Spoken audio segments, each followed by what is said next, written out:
Welcome to Healing the Podcast with your host, Ashlyn Torrey. I am a heels and burlesque instructor, a confidence mentor, and the creator of High Vibe Heels, living in the gorgeous mountains of Asheville, North Carolina.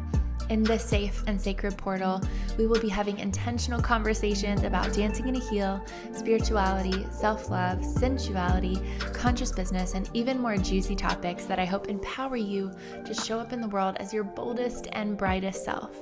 I am so excited to go on this journey with you. Now let the magic begin. Hello, babes, and welcome back to another episode of Healing the Podcast. We are getting right into this episode today because our guest is the one and only Brinn Nicole.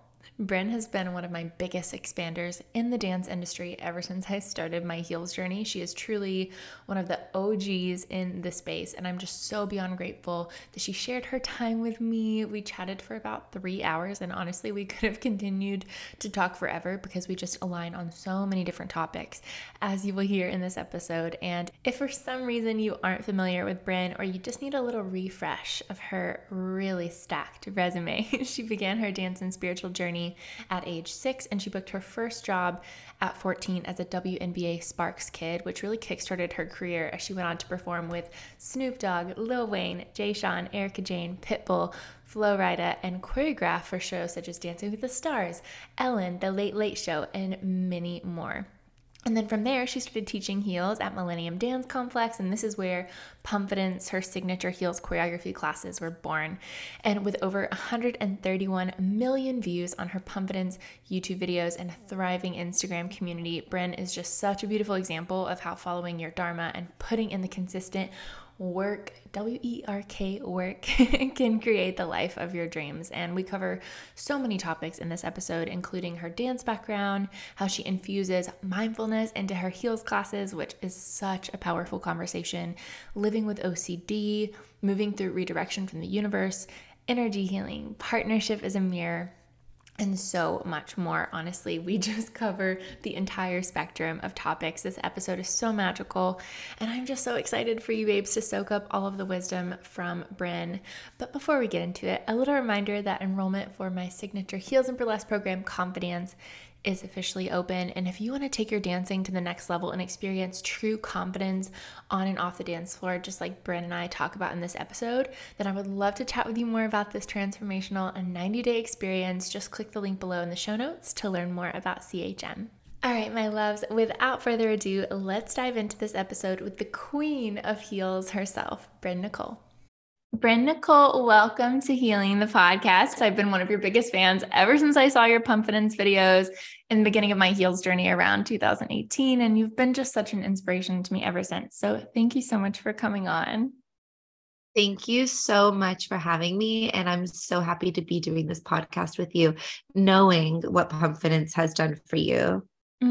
It's been such a huge pivotal part of my life, and I'm a part of your online membership, your honeybee community. It's just been so good for me ever since I moved back from Salt Lake. I've been taking your classes consistently, and they are truly one of my favorite parts of my week. And Brinn and I have been chatting already before this episode started. I feel like we've covered so much, but I definitely want to give the babes a little peek into your world with some rapid fire questions, just to give them some insight into who you are if they aren't familiar with you. Of course, let's do it. So how old are you and where are you in the world right now? I'm 33 and I am in Woodland Hills, California. And what is something that's currently lighting you up right now? I am currently doing weekly healing sessions with an amazing energy healer that is like, changing my life. And so it's lighting me up that I got back into weekly therapy, like you could call it what you want, therapy, healing, energy work, it's all of the above. And we're actually doing two times this week. I have another session with her this Friday. We're doubling up. So I just feel it's like it's lighting me up, but it's also throwing me through some turbulence. But it definitely is the biggest thing that's lighting me up. Oh, that's amazing. And what is your sun, moon, and rising sign in astrology? And how do you feel like they show up for you? Yes, I've always been connected to astrology. Definitely my relationship is challenging how much importance I give it. And I'll elaborate on that because I think it's interesting. But I do heavily identify with my star pattern. And I am a Sun Aquarius, and I'm a Leo rising and an Aries moon. And I don't know if I give them too much credit, and that's why they continue to show up for me as heavily impactful as they do. But Aquarius is a air sign, and Aries and Leo are fire. Hence, I feel like the air being in the middle blows my fire both directions. So I have a very hard time sometimes being water, or I shouldn't say I have a hard time, it just doesn't come natural. And so I have to really tap into it to feel watery. That's why I think my Pumpfidence style is a very fiery style. It's not liquid and water and butter like some other heel styles are, because it doesn't come natural for me. It comes more natural for me to be sassy and big and fiery. Yeah. So that's why I think it really is a truthful thing for me, and that is how it affects me. But Jared, my partner, my lover, he doesn't believe in astrology like that. Or define himself by it. He thinks a lot of people can use it like an excuse. It's because I'm a Aquarius. That's my Aquarius nature. He doesn't like when anyone uses anything as a justification or an excuse. Yeah. And so it definitely has checked me in like, okay, I could see that, like that is respectable. And he also feels like astrology can put people in a box. So it's interesting. I'm trying to find my new way with it now. Like I believe in it because it's very truthful for me, but is it because I've identified with it so much? Like just kind of healthy questioning all of it. Yeah, definitely. Our partners are so similar. Like all the spiritual stuff that I bring to the table, my partner's like, but why? Or how does this integrate? Or, it's the questions are so funny and they do get you thinking. It's like, why do I connect to this in this way? And I love connecting with like birth chart astrology and really like diving into my natal chart. That's been something that I really connect with. And I love that you're an Aries moon because so am I. And it just makes sense, especially with your choreography, that fire, that passion. But I also resonate with the fact that you don't feel as connected to your watery energy. And I'm a Capricorn, which is earth, and I never feel grounded. So I think it's just like an interesting thing how we take bits and pieces of our astrology. And I would love to know, because you pick the best music for your dance classes, what's a song that you can't stop dancing to right now? Lottery by Lotto. It makes me really happy. Yeah. Oh my gosh. I honestly don't know if I've heard that. I need to go listen. It's a really cute, it's a very formulaic song. Like I could tell she probably did not write that song. It probably was, it's a very cookie cutter. This is a radio hit, but it got me. Like, I love that. I used to be obsessed with watching music videos. That's like what I grew up on. That's what inspired me to be a dancer. Then I stopped watching them because of MTV, you have to go to YouTube to watch them now. So I got out of the habit of watching music videos, and I realized that very recently, maybe just like a couple months ago. And so now instead of watching Netflix and shows, I go catch up on all the music videos that I feel like I haven't seen of songs that I've loved or choreographed to. And I started watching a lot of Lotto music videos. And when I saw the Lottery music video, I think that made me like the song even more, because music videos do that. Yeah, that is so cool. And it's so funny because I realized the exact same thing. I think it was when Taylor Swift put out Bejeweled and Dita Von Teese was in the music video, which is amazing. Like burlesque, she's in the martini glass. It's like a whole thing. Oh, I didn't know. Yeah, you need to watch it. You will love it. And after I watched that music video, I'm like, I didn't realize how much inspiration I get for my choreography from things other than watching people's dance videos. You know what I mean? And I think music videos inspire you in such a special way. I feel like it's just completely different when you hear the song connected to a storyline that someone else has come up with already, it kind of gives you a different perspective on the song. So I love that that's kind of the realization you had too. Yes, I had to like resource what is, I think where it also came from, that realization, is when I was in London teaching recently. We did a whole Q&A. All the heels teachers were on a panel and all the students were able to ask us questions. And one of the questions was, where does our inspiration for our style, where does it come from? What was it founded on? Because we all have such a different style. And the thing that I said was, my style is founded on the music that I choose. Like, that's like what brings it to life. That's what makes me think of the movements and the things that I do. But the artists that I choose and their music videos like paved the path for me to have this conception and inspiration that lit my fire to create the combos that I do in the ways that I do. And once I said that, that's like, I think that stuck with me recently. And that made me realize, like, why don't I watch music videos anymore? That's literally what Pumpfidence is, in a sense, founded on, is the music videos that inspired me. So yeah, I it's love that. interesting how like seeds get planted. Yeah. And the music video culture is so different. I just remember like on Saturday mornings or whatever, like turning on VH1, turning on MTV, they would have all of like the top 30 music video countdowns. That's just not a thing anymore. So it's fun to like go back and catch up on. I was watching La Tortura with Shakira, and just like seeing the way that she was moving her chest, like seeing the way that she was crawling across the table. And like, those are so many elements that I see people using in their choreography. And it's just cool to like go back and acknowledge like those things, that they're coming from that type of inspiration. Cause I feel like, again, it can get like this vortex of social media and everyone's posting videos and everyone's, doing choreography. And it's like, let's take the inspiration somewhere else versus just like pulling from what everyone else is doing. Yeah. There's definitely a massive saturation going on. And maybe it's like, don't you ever feel like maybe it's just my timeline, because our timelines are full with what we're doing and what we're interested in, but it feels like it's everywhere.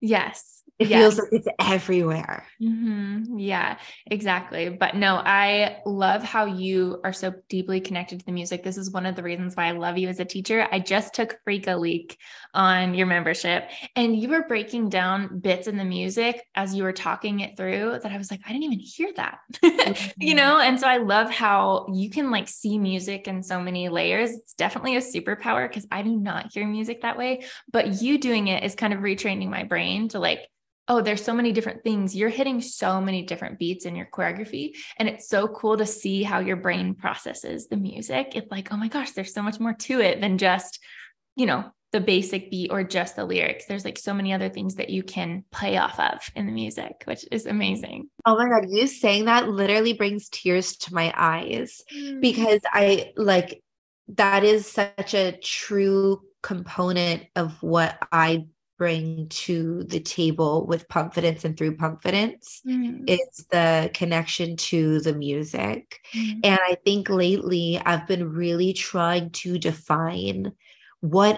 how would I describe like my style, what I bring to the table with it, because it's such a saturated world of heels and choreographers and teachers now.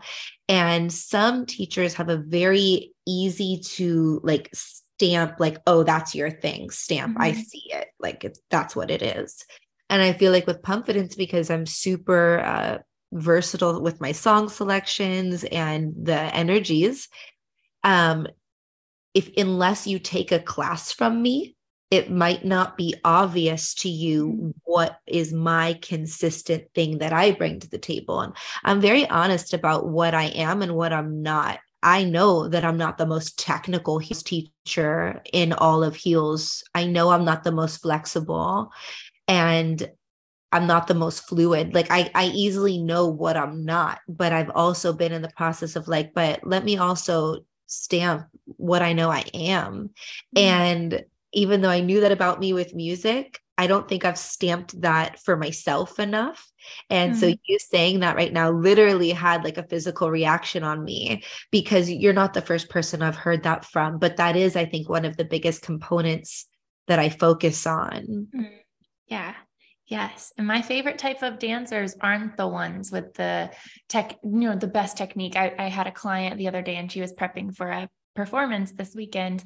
And she was like, I'm just not the most technical in the room. She's in New York. So of course there's so many amazing dancers. She's like, I'm not the most technical. I feel like all these other people in their freestyles, they're more flexible. They're doing these flashy things.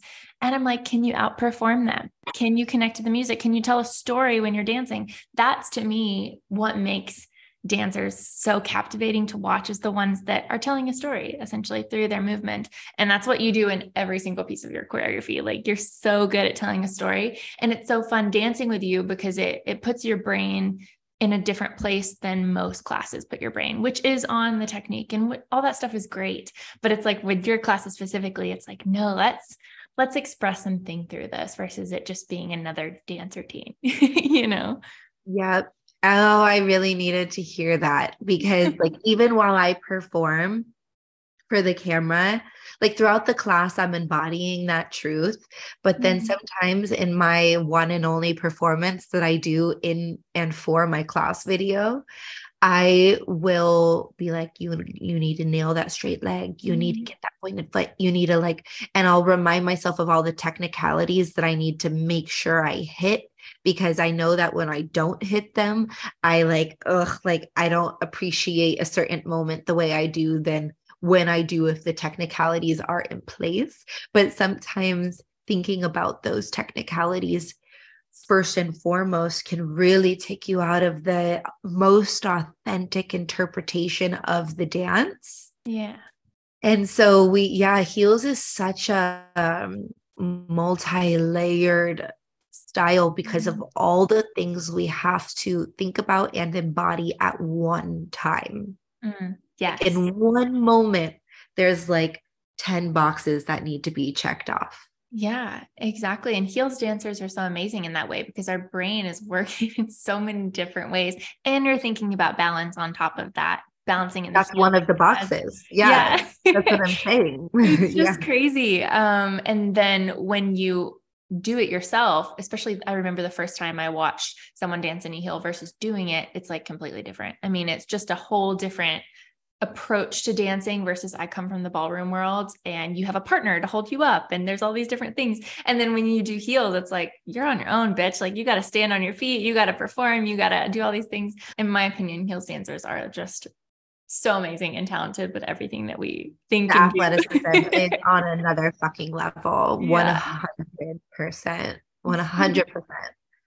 And I also this was a thought bubble up here that is actually might seem off topic, but it's kind of on topic because of just everything that we're talking about. But what you've titled the podcast during quarantine time, I remember thinking to myself, oh my God, the word heel, HEEL, is also heal, HEAL, just spelt differently. Yeah. And I remember making that correlation before I saw it anywhere. And I'm sure maybe you did too.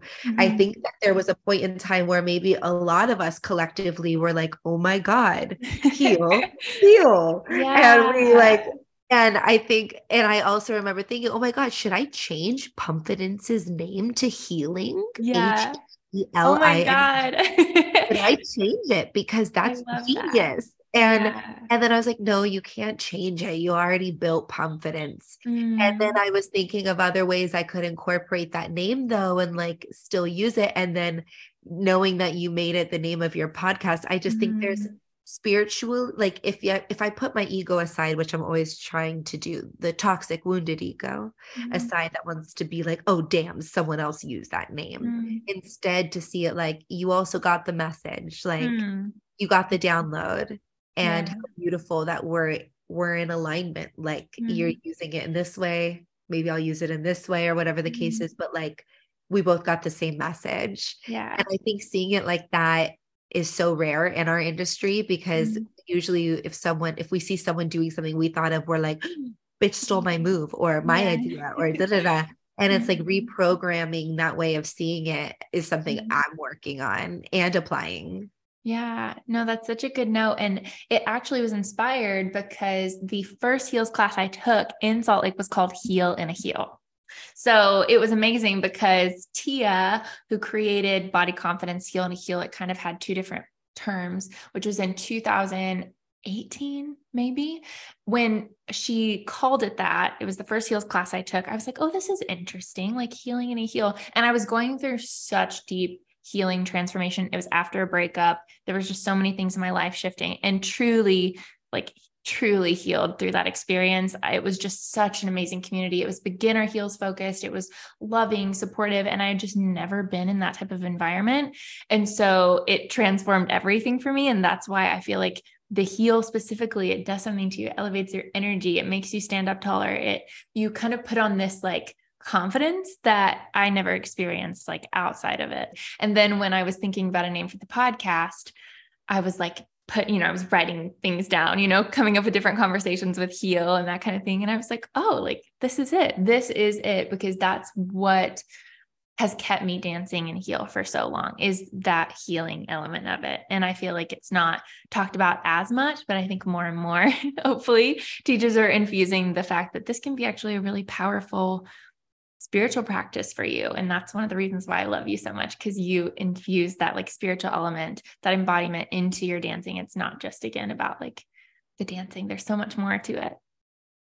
There is. And like, I love that you appreciate that so much and that you connect to that aspect of it, because I remember when I was teaching at Millennium, and that's where Pumpfidence was birthed. I got my class there in 2000 when I was 22, 23. So 2013, 2014.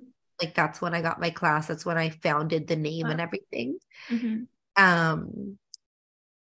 It was just this high performance industry based style. Like that's all I saw it as. And maybe 4 years into it, I realized, once I started therapy, it's really once I started spiritual healing sessions, AKA therapy, that I was like, fuck, I need to find a way to either infuse spirituality with Pumpfidence, or I need to teach and like involve myself in spirituality here while having Pumpfidence or something, because I can't just do Pumpfidence, the performance style, without making it evolve into infusing more mindfulness, more emotional awareness, more healing properties, music as medicine. Like I no longer was satisfied teaching it how I was taught, without that fusion. And quarantine time, I was finding my little ways of integrating spirituality with,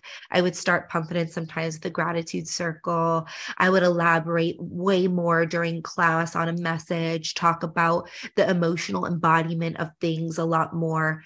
But then my online membership is where I feel like I really got to find that fusion.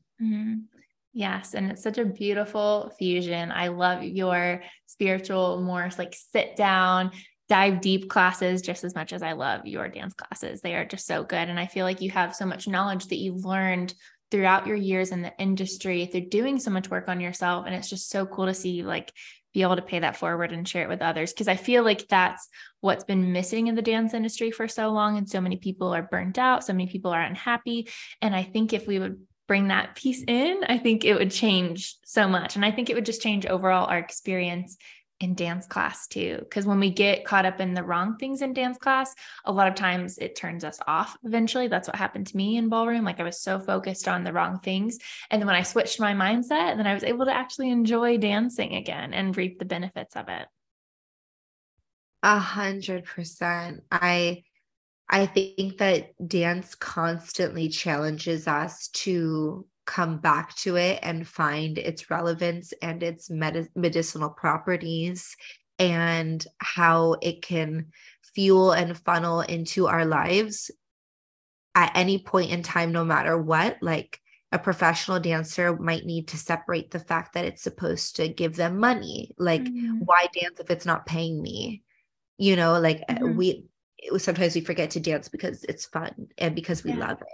And someone that doesn't make money from it might be like, why am I investing so much into it if I'm not, like, when this is my day job and like dance doesn't directly affect what I really do. But it's like, there's always this, it's almost like this little flame that never dies inside of every one of us. I feel like when it comes to dance, that it gets ignited time and time again. It's like, it stands the test of time, you know? Yeah. And it keeps finding us in different ways. And you keep finding new ways to be like, you know what? I love it again. I fell back in love. Like, it's the thing you just keep falling back in love with in different and new ways. Yeah, no, I completely agree. And as you mentioned, this podcast is called Healing. So I would love to know, what is something that you are proud of healing, or that you are currently in process of healing, that you feel comfortable sharing? So much. I've healed so much. I'm still healing so much. Yeah, definitely. Okay. One of the let me think Yeah. where to start. I I don't even know where to start, babe. I guess the That's most okay. relevant one, like the most relevant one, and the biggest thing that I've had to overcome in this lifetime is OCD. And I think you're familiar with the fact that that is something Yeah. I have been challenged by, because I talk about it openly in my online membership, and I have talked about it in many 3-part lives. And for anyone listening that doesn't know, OCD is obsessive compulsive disorder. It's a big mental health disorder. It looks different for everyone that has it. There is no one way it looks, though it can be generally described easily. And pretty much what I feel like I've learned at this point in time, which, like, I mean, when I tell you it is the greatest thing I have overcome in this lifetime, and I still overcome it in little ways every day, because the behavioral patterns of OCD can be so deep, and so habitual, that sometimes you don't even realize that one is operating. But I catch them. That's I guess like the great is, like, not one gets by me anymore. Like, I'm like, oh, that, hey, like I see it. I don't just like live in it and stay in it and let it rule me in any way. But at people's like lowest points in it, or deepest points in it, where the grab and the hold of it is so strong, it's like you're locked in a reality that feels like a prison in your mind of your own. You don't realize that it's your own doing. You think that there's this higher power that is ruling it, in a sense. And it's this like climb up, realizing it's you doing it to yourself. And that's the craziest climb, is like realizing that you're doing it to yourself. Because to get to the bottom belief is that, no, this is what it is. Like, this is like, you don't see that it's you doing it to yourself. So anyway, it's a long climb up. But when you get to that top part, where you fully recognize that it is and always has been you doing it to yourself. It is a belief system that you carry. It's a belief system that you can unravel as much as you have attached to it. And when you have support to get through it, and even when you uncover the belief, because most of the time people that have OCD stay in their OCD. I don't want to say people that have it, but like, I want to say experience it, because the biggest thing that I'm doing now is not owning it. I'm not saying I have it. I'm not saying my OCD. I'm not claiming it like it's a part of me anymore. That's even like being so cautious with your words is so important, because like how you word things can keep things around or put them where you want them to be. Yeah. That's amazing. No, I love that you bring this up, because it was actually so amazing. There's so many synchronicities into how much you've been intertwined in my life in several ways. But one of them was watching one of your videos in the membership, and you mentioned OCD. And I remember my mom mentioning that we had those tendencies, but I don't think I ever put it together that that's what was happening to me. I think I was just like, oh, this is normal. This is just how I live. I check the lock 1,000 times. I like, like literally everything in my house has to be in a certain spot, like things like that. And also the realities that we create for ourselves. So just like thinking that things are a certain way and they're not really that way. It's just you, projecting other people's opinions, things like that. And when you said that in the video, it clicked with me that that is something that I have probably been dealing with my entire life and just didn't realize it, and kind of like did a deep dive after that into it. And I definitely have so many things in my life where I can attribute it to that. And I never had like a thought to put that together. Like that was something that I was experiencing. You know how many people have told me that? That's so crazy. Many people have told me that they didn't realize. Either these are the two things I hear. They didn't realize that what they have gone through for most of their whole life is actually a version of OCD, or that they realize that they have been doing these things, but they've never told anyone. And after I talked about it, either with them face to face or they heard me talk about it, they're now either admitting it, or maybe I was the one person they ever told. And just by talking about it, it gave them a sense of freedom from it, that it, like the hold of it, the grip of it loosened greatly. Sometimes it's talking, when it feels like a secret, the grip is even tighter. Really, it's just a case of thoughts and listening to ones that involve control and fear. But they are thoughts that I think aren't unfamiliar to anyone. It's just some of us give the certain thoughts way more importance. And just like the universal law, whatever we look at expands. The people that have OCD can get into massive spaces of overwhelm and anxiety because we're hyper aware of our thoughts, to the point where we actually believe every single one of them is relevant. Yes. It's like it's almost like a mad, in my opinion, not to like flatter myself or like anyone that has, or to glamorize OCD, but it almost feels like a mad genius mental health disorder. It's like the Rain, like the movie The Rain. It's almost like on a genius level, because you're so hyper aware. If you put it on a spectrum, it's hyper aware compared to just like going by your day. So I almost wished at moments that I could just be like I don't think any thoughts, like I just go about things and everything's fine and I'm chilling, like because it would be a breath of fresh air compared to the like rampage of awareness that I feel like I have at time. It just feels like your brain is on hyperspeed. And I was literally having this conversation with my husband, because I'm like, I feel tired a lot more than I feel like I should sometimes. And I know, again, some stuff I'm working with in my health, but I also feel like my brain is on hyperspeed all day long, that sometimes like by like 3:00, I'm like, I can't think anymore. Like I literally can't process any more information today. And so it's just fascinating. Like, I think if anyone has anything coming up in their life where they feel like, oh, should this be happening? Like, how can I dive deeper into this? Because a lot of times there's a name to it, or there's something that you can kind of be like, this is what's going on. This is what I'm experiencing. And how can I work with it? We don't have to just settle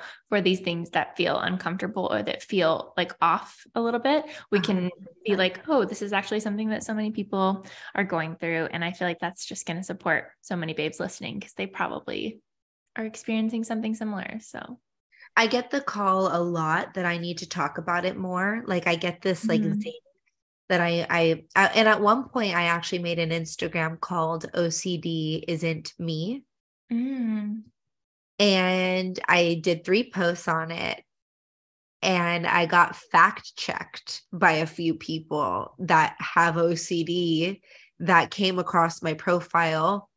And it was interesting getting in like a little debate with them, because I'm like, who are you to tell me what is right or wrong to say about OCD when I have it? Like, so it's not like I'm writing about something that I don't have, so it's like because I was like giving guidance on how to reword a thought that Mm-hmm. comes, and like, this is how you can reword it so that it doesn't have power over you.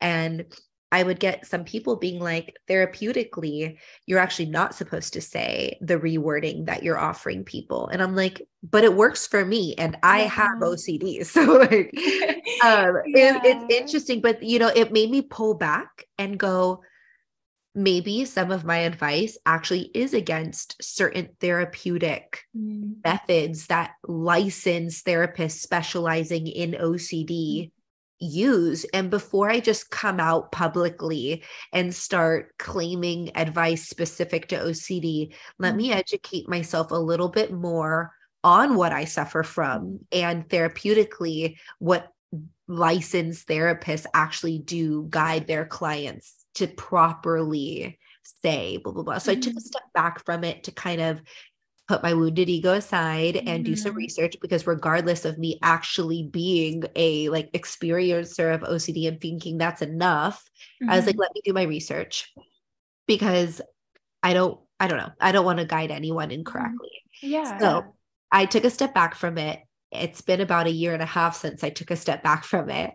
And I ended up buying a couple books on OCD from licensed therapists that like have, you know, truly gone the whole route of studying psychology and mental health and like working with many psychiatric patients, and got their books and stuff. I haven't had the self-discipline enough to read them and carry through. And that's why I haven't picked back up on the Instagram, because like I started taking action steps, but then I pulled back a little bit, which I think we can all relate to because other things come into play. But it's something I do want to, in this lifetime, be an advocate for, an active advocate for, because I'm such a real experiencer of having had it.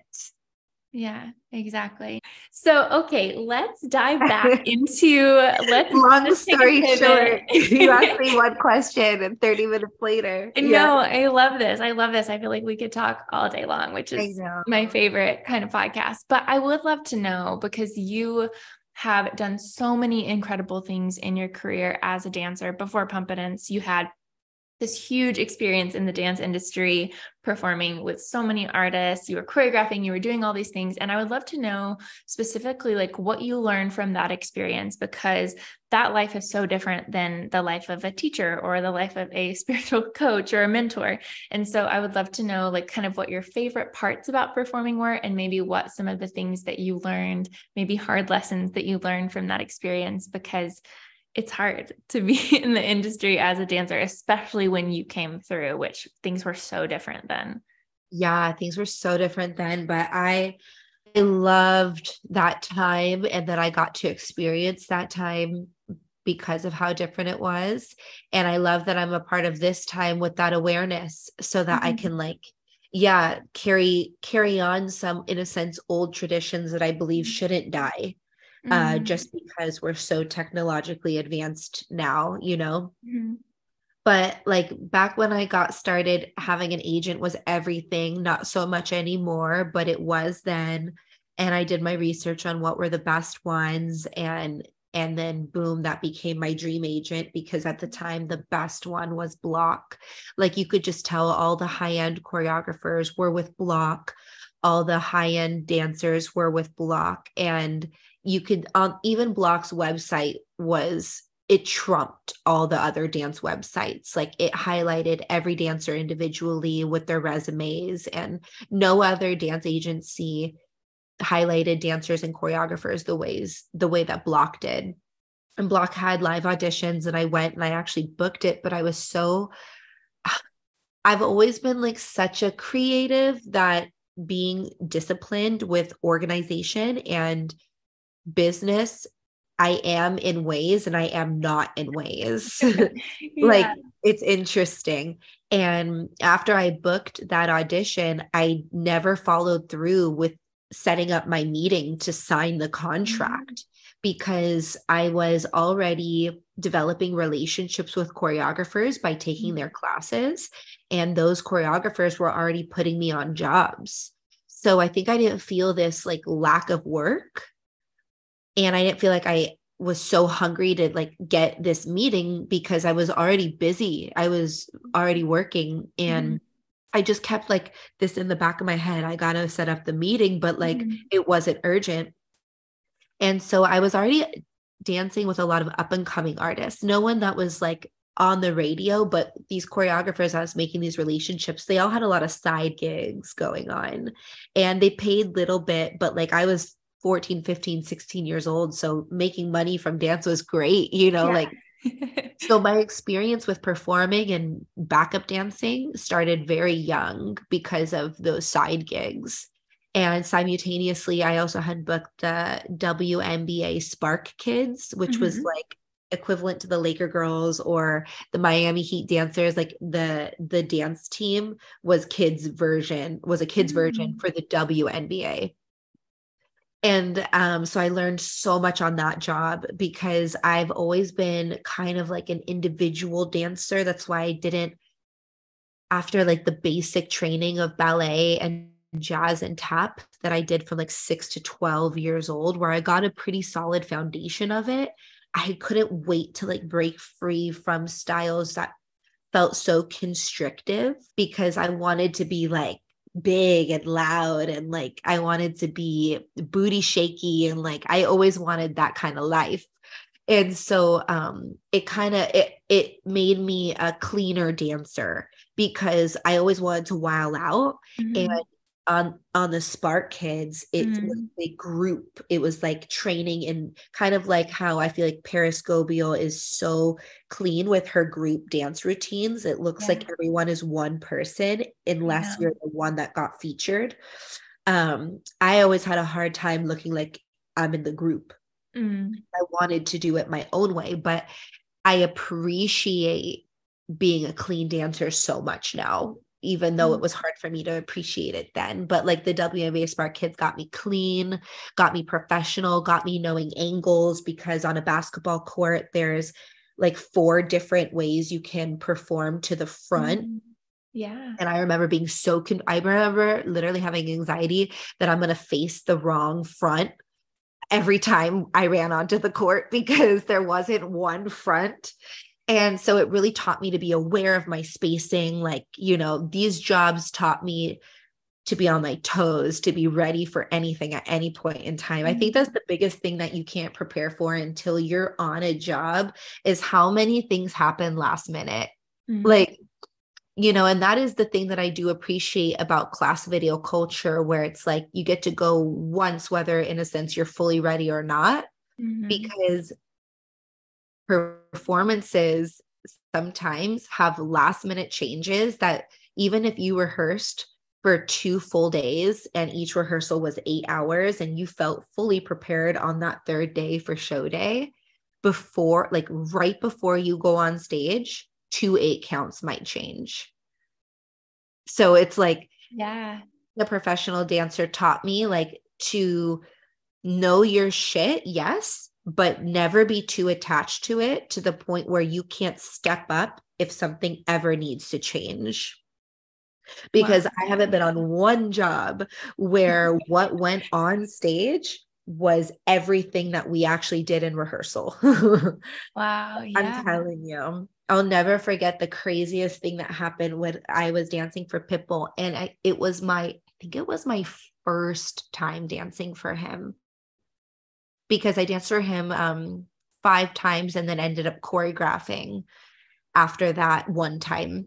And it was such a good performance. But the first time I danced for him, that rehearsal, again, like every choreographer works differently, so you're just always learning on the job. But that Pitbull's camp, they taught with counts, and they were very clean, because that's how they taught.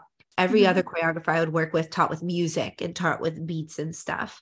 So I learned how to count by dancing for Pitbull as an adult, like, because I never paid attention much to counting prior, but it made a big difference. And I really picked it up. And right before we went on stage, we were performing on Dancing with the Stars. The producers of the show ended up wanting all of the dancers to put lights on every finger and incorporate them in our choreography. So when I tell you 15 minutes before we all went on stage, and Dancing with the Stars has a live audience, like it's like, like it feels like it's on live television. Yeah. It's what it feels like. The choreographer went, okay, everybody, we have to change these 2/8, and they specified which ones, and we are going to make up 2 completely new 8 counts right now. Let's go. And I just remember going, like, I knew I couldn't freak out. Like, I knew the only thing I could do in that moment was to focus. Because if you in that moment go, what the fuck? That's 1 second you're not picking up the choreo. So I just knew to focus right then and there. And you know what's crazy is I never felt more proud of myself than that performance, because I realized, like, damn, like when you just focus, it doesn't matter if you have 24 rehearsals or 15 minutes, because your attention and your quality of attention is really all that matters. Because I killed those new 2 8 counts that I never rehearsed just as much as I killed the other stuff I did rehearse, because of how intently I focused in that moment. Yeah. That's amazing. I love that resiliency, because, oh my God, that's such a, like, an intense situation. And I feel like I've seen this performance, but now that you're saying it, I need to go back and watch it on YouTube, because I would love to see it, knowing the behind the scenes of what's happening. But I also love, it feels like, as you're talking through this, yes, like the mindset is such a big piece, but would you say that you've always been like a pretty confident performer? Because it seems like that takes a lot of just like confidence and like knowing yourself to know that you're going to go out there and do a good job. So would you say it's that, or do you say it's more of like, no, I just know how to put my focus on things. I know how to like focus my attention on things. I feel like when it comes to dance, I have always had a level of confidence that feels like it's unfuckable with. And I'm not going to front about that, because that is and has always been there. But how strong that confidence has been a roller coaster, but it's never just gone all away. Yeah. And there have been moments, peak moments, definitely in my career, where my confidence was on 100. And I remember those moments as if they were yesterday, because they felt so good. And I don't always stay there. Like I said, like it's a roller coaster, but I feel like you are what you surround yourself by. So when you're on a professional job, you end up vibrating on a level of confidence that is unlike anything else, because you're around other working dancers and their confidence has grown, or like has been established for so long as well. So it's not like you're just in a class where it's a variety of energy. You're on a job with other people that booked that job too. And so you as an environment are vibrating on so much confidence. That correlation between the energy that you are around, and kind of, we were just talking about this, but my girl, Alex, she takes classes with you, and there's something about the energy of people that are vibrating on that energetic field, versus when you go into a class and you can tell that everyone's really like putting a lot of pressure on themselves. They're stuck in the mirror. They're focusing on the wrong things. It affects how you feel about yourself, because you're like, oh God, like I need to, like, I don't feel good now either, And so it's cool that you correlate the two. And do you have a favorite memory, or like a favorite artist that you worked for, or a piece of choreography that you did that really sticks out for you? Well, I feel like I remember this one moment when I was on the Snoop Dogg tour, where when you're on tour, you go through a lot of emotions. You're always grateful for the fact that you're on tour, but you also miss your home. You also miss people back home. You easily can feel FOMO. But at the same time, you know that where you're at people also probably feel FOMO. So you keep finding ways to be grateful. And maybe you're in another country and you're like, let me travel, let me explore. So there's just so many emotions. Maybe you're tired, exhausted from the amount of movement that goes on tour. And on the Snoop tour, there was a lot of people that just have lived that life with Snoop. Like, and sometimes that high energy of like, let's go explore, and like it was not always there. People just sometimes wanted to stay in their room all day and sleep, and like no matter where we were in the world, sometimes that excitement was lacking. And I remember being on stage doing the last song of the show. It was that song, So What, We Get Drunk, So What, We Smoke Weed, with Wiz. Yeah. And I didn't always see the guys in that camp really happy, because sometimes they looked kind of down. And on that song, I just remember looking around the stage and doing the movements that, were a part of that dance. And I remember feeling everyone's joy in that moment. And I remember looking out in the audience and feeling like everyone was loving this song. And I just, in that moment, felt like this song is uniting all of us in an energy that feels so good right here, right now. And I just let myself get totally lost in that song. And that song is very free-spirited, very carefree.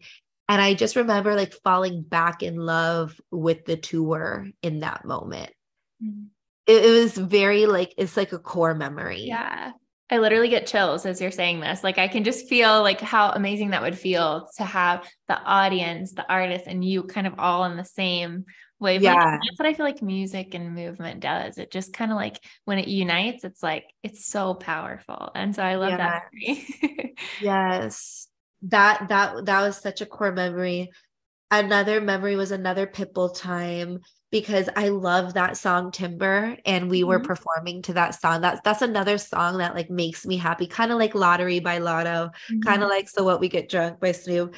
Timber, like these songs feel good, And I remember doing that performance and getting to like the very last 2 8 counts and knowing I just like killed this performance. I felt like I nailed everything. And I just remember there was this one move, it was like a bounce. And I did that move so extra because I felt so satisfied with that performance. I was like at the end. Love that. And I think Britney Spears was in the audience and like a couple other very, very big artists. And I just remember thinking like, I get to dance for you right now. Like, yes. Yeah, that was just another like childhood, like childish in a pure feeling. And choreography wise, it's not even for like a big artist, but Sean Hayes is an actor. He is on Will and Grace. He's like that famous gay guy on Will and Grace as the best friend. And I was with Block, and as an agency, they represented me, and they started direct booking me on a decent amount of like little choreography jobs. And this was one of them, choreographing his opening number, because he was hosting the Late Late Show, like a talk show. He was hosting it, and he wanted to come out with a dance number. And so they direct booked me to be the choreographer of this moment. And he wanted to go to lunch with me to talk about what he saw. So I just thought it was this really cool experience where I'm out to lunch with Sean Hayes, just thinking to myself, like, who would have ever thought I would like be choreographing Sean Hayes' opening number for the Late Late Show. And he was telling me his vision. And I just remember being like so excited that I'm bringing to life this vision that he has. And I totally saw his vision. When someone's passionate about something and they share it, I can hop on that wavelength, baby. Like, he was getting me excited about it.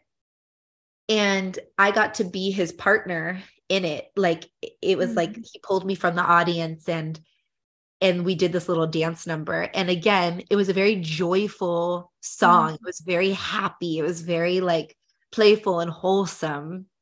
And it's another moment in my dance career where I just remember being like, Like it was like it was just a happy Yeah. performance. And Mm. it's interesting because you know how before we hopped on this podcast, you and I were talking about sexy outfits and the things Yeah. that, and I'm sure I would love us to bring that up in the podcast too. Yes, But it's definitely. interesting reflecting on what we talked about before the podcast regarding sexual outfits and Hmm. how I'm talking about how my favorite moments in my career are when I was like, Yes. I literally, when you did that, that's exactly what I thought.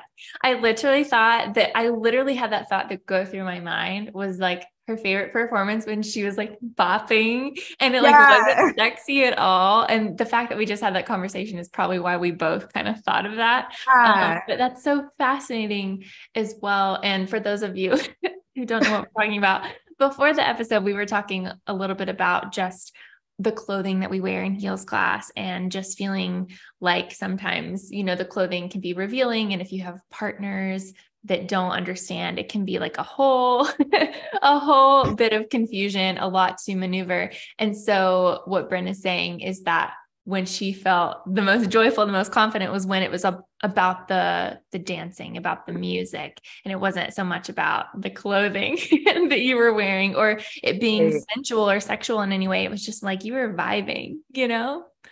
Yes, like Mhm. genuinely like wholesome moments. Mm-hmm. Wholesome moments. That's exactly what I thought when you said that. That's such a special core memory. And yes, we'll dive more into that. So you had this beautiful career performing, dancing for different artists. And then when did the transition to Pumpfidence happen? When did you kind of decide like, okay, I'm ready to start teaching? Did you have people asking you for a class? You said Millennium was the place that you taught at first. Is that correct? Yeah, yeah. The universe, this is probably what made me, this is one of the things that made me trust the universe's bigger picture that we don't see for ourselves, but we have to like lean into the unknown Mhm. because I was on the Snoop tour and I was going on 2 years. I was it was like a year and 3/4. That's how long I was like constantly dancing. There was no time. I did other little, like I actually did all those Pitbull jobs on off dates from the Snoop tour. So there was a lot of other, and again, that ties in the fact of like working dancers stay working. Like when I was on tour, it rained and poured jobs, like I was getting double booked all the time because you're on that vibrational frequency of being booked. So you stay booked. It's such a real thing. And that's when, though, I ended up reconnecting with my ex-husband, who at the time was not my ex-husband. He was someone that I had dated multiple times throughout my life. And he ended up moving to Colorado, and the Snoop Dogg tour brought me to Colorado. And we reconnected when I was there and started dating again. And we could feel kind of like you were sharing with me and your husband that you were sharing with me about you and your husband that you guys like had to come back together at the right time. That's very much so what had to happen with Robert and I. It just wasn't our time until this moment when it finally was. And we started doing long distance because I was on the tour and because he lived in Colorado. And through the long distance and us trying to make that work, we really developed such strong feelings about like how we want to prioritize this relationship. And we want it to lead to marriage. Like we both were on the same page with that. So both of us being serious about it, I decided to pull off the tour and like formally wrote Snoop Dogg a letter, told the manager, like, I am so grateful for my time. I've loved every single moment. I'm in a sense putting in my 2 weeks notice. And I didn't know what I was going to technically do when I got back into LA and was, because now I was like so used to touring. I'm like, no, I had no clue what I was coming back to, but in that 2 week notice period where I was like finishing up the rest of my shows and was preparing to come to LA and pursue dance and whatnot, of course, but didn't know consistently what that would look like. Another core memory of mine is being in a hotel room wherever we were.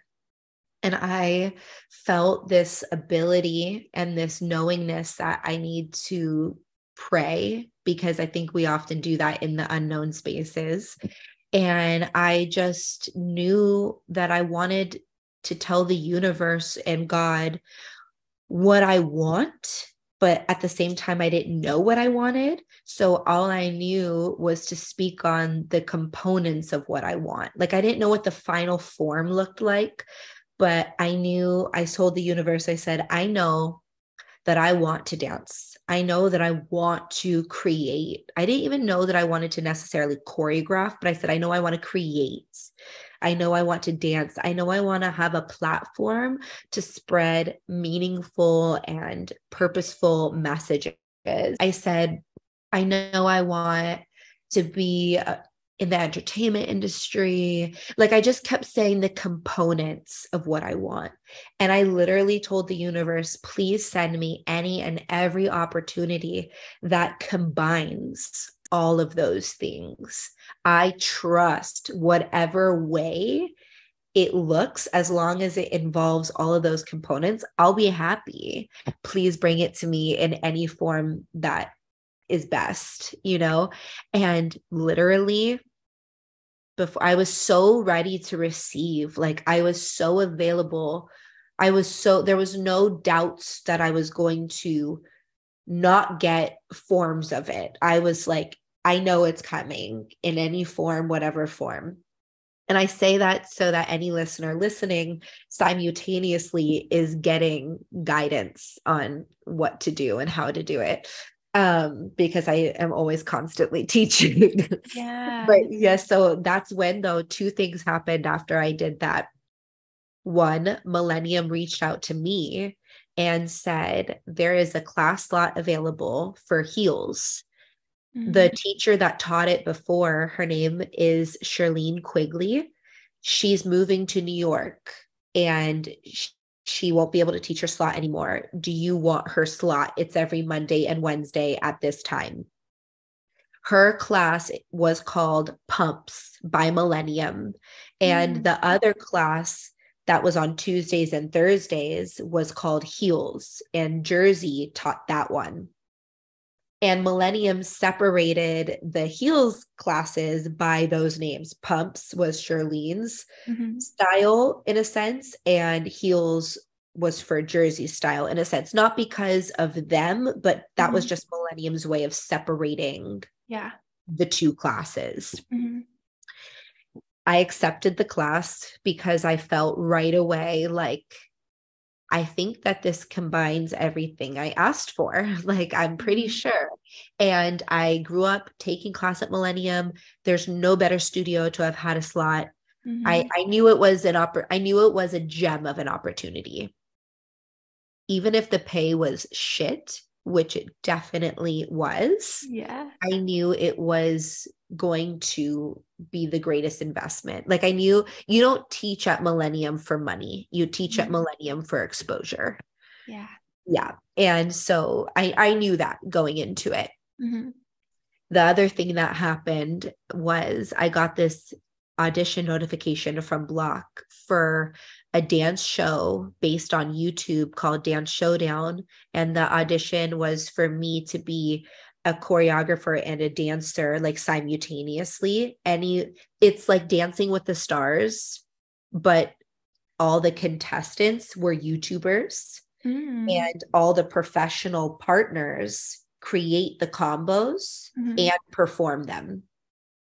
So it was like a YouTube version of Dancing with the Stars. And I went for that audition. I got that audition right when I pulled off the tour. Like, that audition came through. And I got amazing feelings about it. I knew that this was from God. I knew that this was another form. And the audition was a meeting. The audition was like, they already saw your work. So you didn't have to like dance. You just they wanted to meet you as a person. The office number was 1111. I was like, like, at the time, that was the biggest time I needed, that I'm exactly where I need to be. I felt so good in that meeting and I booked that. So it was like right when I came off the tour, I had my heels class and I booked this big job and it paid really well. And I did 3 seasons of that job.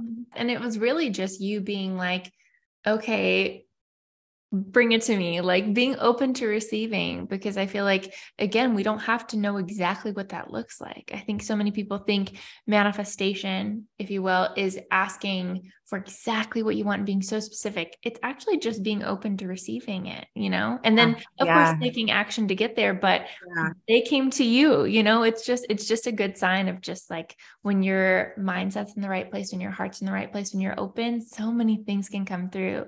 And then after that, like you said, it wasn't for the money or anything. It was an opportunity. And that's the other key to manifestation. You've got the, mindset, and then you've got the aligned action, and you taking the aligned action through Millennium just opened up this whole other opportunity, this world for you, which is so cool. It's so crazy. I never knew it would become this, like, all that it is, because when I started teaching at Millennium, when I started teaching heels and shortly after branded my classes, Pumpfidence, at that time, like, class videos were rare, Mm-hmm. rare. It was hardly a thing. And the ones that were being put out, including mine or the ones before me, were amateur Mm-hmm. compared to what it is now. Like, Yeah. when Instagram first came out and every picture was pixelated and like Yeah. not high quality, I am a Yeah. part of class videos that are beyond not high quality. Like, Yeah, I scrolled down. It was so funny. I scrolled down. This was a while back. I was just binging Pumpfidence videos because this is what I do on the weekends. And I yes, was scrolling back in the archives. I was like, okay, which ones haven't I watched? And I was like, wow, these were like the OG YouTube dance videos. They really are. I mean, it's so fun to they're watch dance, vintage. but they're vintage. They're vintage Yeah. class videos. Yeah, it's amazing. It's so different now, but it's just cool that you were kind of part of that early era of that. I love it. Even though, yeah, it makes me feel a little old. I rock that shit You because did. I feel like, it gives me the credibility to Mm, teach still yeah. present day. Hmm. Because I do believe that teaching has become such a norm. Hmm. And I know we talked about the word normal, but I think it's relevant here. Hmm. I think anyone and everyone feels that wherever they're at, they're ready to teach. Mm. And that just by starting to teach will get them to be even greater teachers. And I Hmm. don't disagree with that concept in ways. Hmm. But we do live in a generation where Yeah. I feel like there's absolutely no ladder to climb Yeah. to start teaching.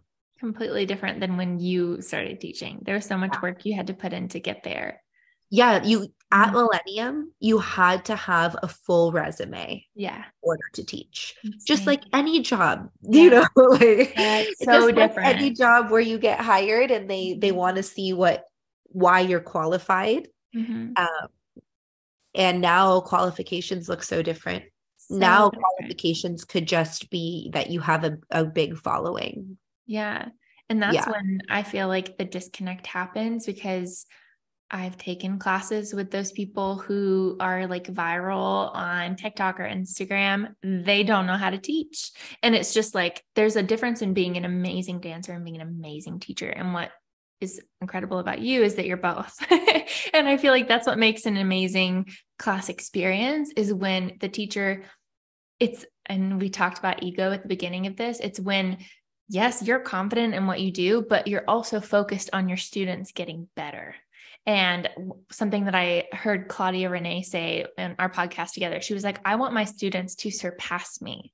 She was like, so I have to really show up for them and give them the best teaching experience and really give them the knowledge and the tools that I have versus it just being about you, and I think that's such For a big difference sure. in the teachers that I resonate with. Yes, it's, everything in dance. It's like, of course, it's focused on you because you're in the mirror and you're dancing and you're moving your body and you're performing. But also, it's like when it's about the students, it's such a different experience. And I feel like people get better results when it's that way. Yeah. And I think that the thing that makes you the most apparent as a teacher is how good your whole room is doing. Mm-hmm. Yes, that's it. Yeah. Like Mm-hmm. And I know that like, if I just do a great job, all you'll see me as a teacher is a great dancer. But if my whole class is doing a really great job, then you'll realize I'm a great teacher. That's so true. You Yes, I know, love that. there's a Yes, big that's so difference. powerful. I think that's a good thing too, because I know there are a lot of dance teachers listening to this podcast. Just like always remember, I think that mentality in itself going into your classes can really change the experience, especially if you're a new teacher. Yeah. Just like with everything, you have to always check in and make sure you are connected to why you're teaching. Yeah. Yeah, exactly. And something that you recently did on your Instagram was you shared how you were setting more boundaries around teaching specifically. So you were teaching weekly classes at the playground, and you were just talking about how you were ready to shift into something new. So you were allowing yourself to pivot, create a teaching schedule that worked better for you, focus on art, tattooing. You really kind of set this is where I'm going, this new direction, this kind of uprooting and realignment. So I would love to know what brought about this change, and how can we kind of look at change as a good thing versus like, oh, this is bad. You know, she's changing things up. It's like, no, like you've been doing this so long. It's time for a pivot. You know, it's not a bad thing at Yeah. all. Like, I think just like everyone that puts themselves out there, you're going to get an insane amount of contrast. You're going to get people that receive you and see you for your purest truth. And you're going to get people that completely dislike you Yeah. and see in you all of the things that actually might even have truth to it because they're insecurities of your own, or it's not true about you at all and they're just projecting what they see within themselves onto you, or misperceiving you in general. Whatever the case is, it's unique to every relationship where that dislike or misalignment exists.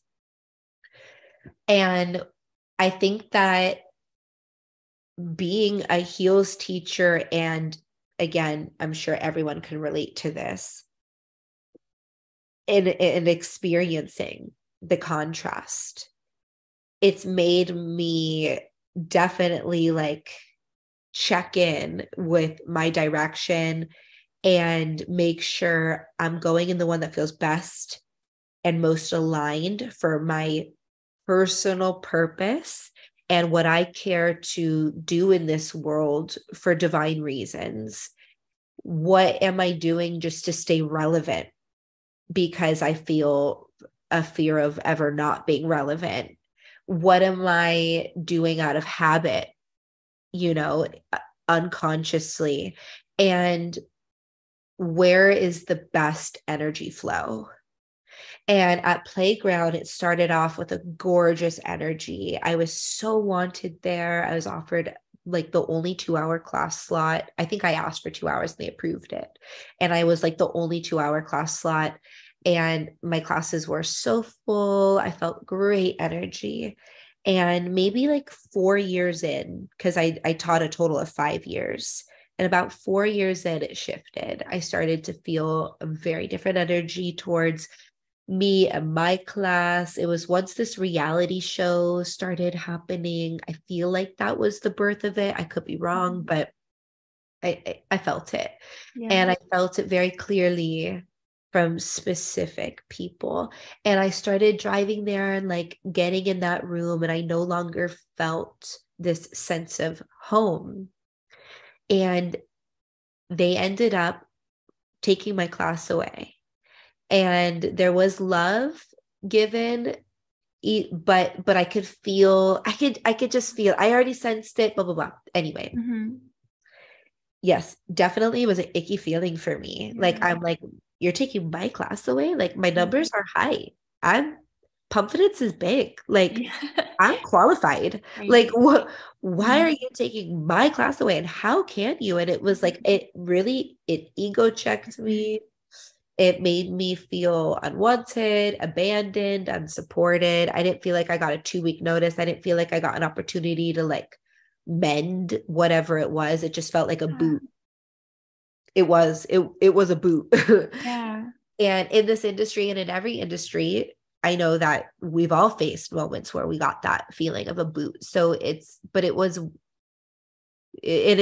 never easy when you feel that boot. And the only way that you can deal with that boot is to see it as purposeful. Anything else feels icky. So, and that's how I go about my spiritual trust in anything, is I use my emotional compass. If me perceiving it this way makes me feel icky inside, I know I'm not perceiving it divinely. And if me thinking about it this way makes me feel relieved and makes me feel protected, makes me feel good, I know I'm looking at it with more clarity and more of a divine perspective. And I want to be clear about that. I'm not putting a band-aid on it when I look at it with a better perspective. I'm not looking at what I need to look at. I'm looking at what I need to look at. I'm just approaching it with more productivity than judgment, if that makes sense. Definitely. Yeah. Because I think that there's a few, if we're talking about like breakups, for example, I think there's a few ways to handle breakups. It's like, fuck him, da-da-da. Like, I'm not going to look at what I did in this situation. I'm going to go party, da-da-da. Like, those are band-aids. And that's not what I'm doing or what I do in redirections like that. I'm not like, fuck playground, I'm going to have a sold out class, blah, blah, blah. No, like, I'm like, okay, what could I have possibly done wrong in this relationship? Was I not grateful enough? Like, I am looking at all the things, but then I'm not regretting either. I'm not going, oh, fuck, I'm going, okay. It's just an accountability space. I'm going, okay, I see that maybe I could have done this better. Maybe this is that. Maybe these things were out of my control, blah, blah, blah. And you know what? What's done is done. So how can I carry this awareness through now? Even if it's not with them, how can I carry it forward with myself and in any other venture I now come into? My loves, let's pause for a moment. I have a question for you.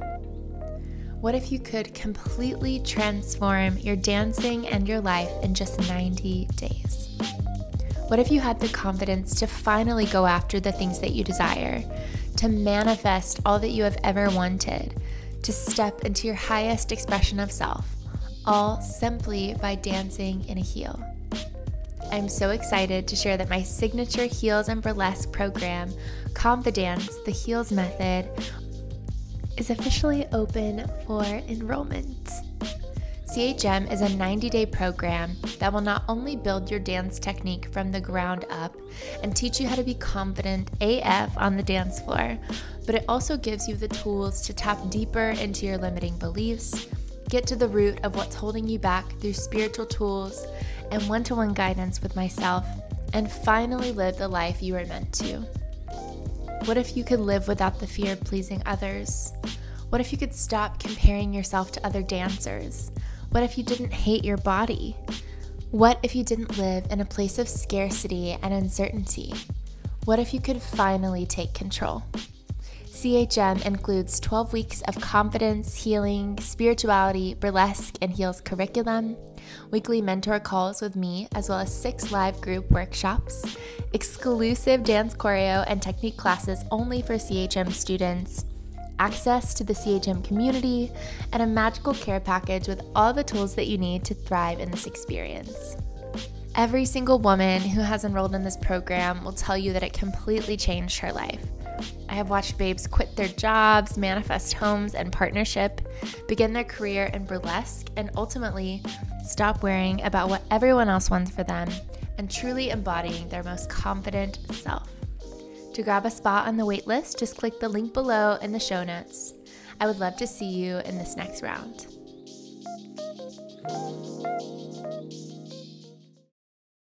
Also, though, how can I use this fire of like, you think you could boot me? watch me go have a sold out class tomorrow.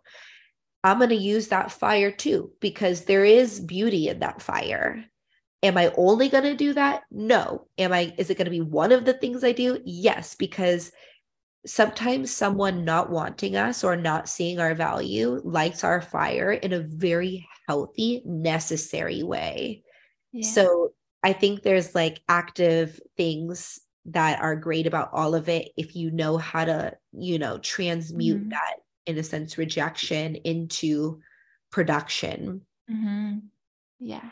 So I just kind of wanted to touch on that because I feel like it was a big part of my redirection, because you were asking about how I got redirected into this like schedule of how I'm going to make it my own. And so I took away my own class slot from Millennium, pretty kind of like how I took myself off the Snoop tour. Once quarantine happened, I told Millennium I didn't want to have my slot there anymore, and that I was just going to keep my slot at Playground, but I'm so gracious for everything, and I would love to still maybe do pop-ups. I also probably could have gone about that relationship with a lot more gratitude. I feel like in hindsight, I could have. I think in the moment, I felt very underpaid, and I felt a lot of things under that I operated from lack when I left them versus really looking at the bigger picture of how much I gained. So in hindsight, probably could have done that with a lot more gratitude. But at the time, Playground was my only big studio slot. So when they took that slot away, I was kind of given this clean slate of like, okay, like I get to pick my day and time now of any class I want to have, because it was pre-decided at Millennium and it was pre-decided at Playground, in a sense. I think I did have free will to choose in the beginning, but then like after you choose it, like that's it, like that's your slot, there's no changing it really. So yeah, I think that the freedom was forced upon me. Yeah. And I then had to see it as a beautiful thing of like, wow, I could pick any day and time and I don't have to commit to one. How do I want to do this? Do I want to just be a pop-up style teacher? Maybe I've done the weekly class slot for a solid decade now, and maybe I need to transition into focusing on other things that maybe teaching so consistently doesn't allot me the time to have. That's exactly where I'm at now. I've done a lot of trials and errors. Like ever since Playground took the slot away, I've had a consistent slot on Tuesdays at Dynamic Duo. And then I've took that away. Then I had a consistent slot on Mondays. Then I took that away. And then I decided I'm going to do pop-ups at West Coast Dance Theater and Dynamic whenever I want. And that's kind of still where I'm at. I do realize that consistency gives a student base consistency. Yeah. And that's something that I think is really great. And I feel there's a part of me that feels really bad about taking away someone's weekly day and time with me. Yeah.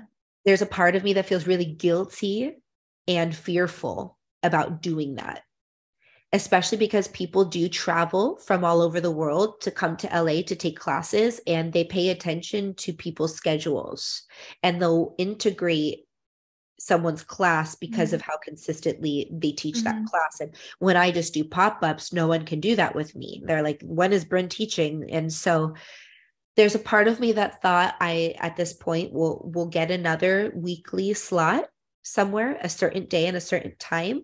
But I have to remind myself, I can take a week off or two whenever I need to, but at least it will always be that day and time in people's minds again. Yeah.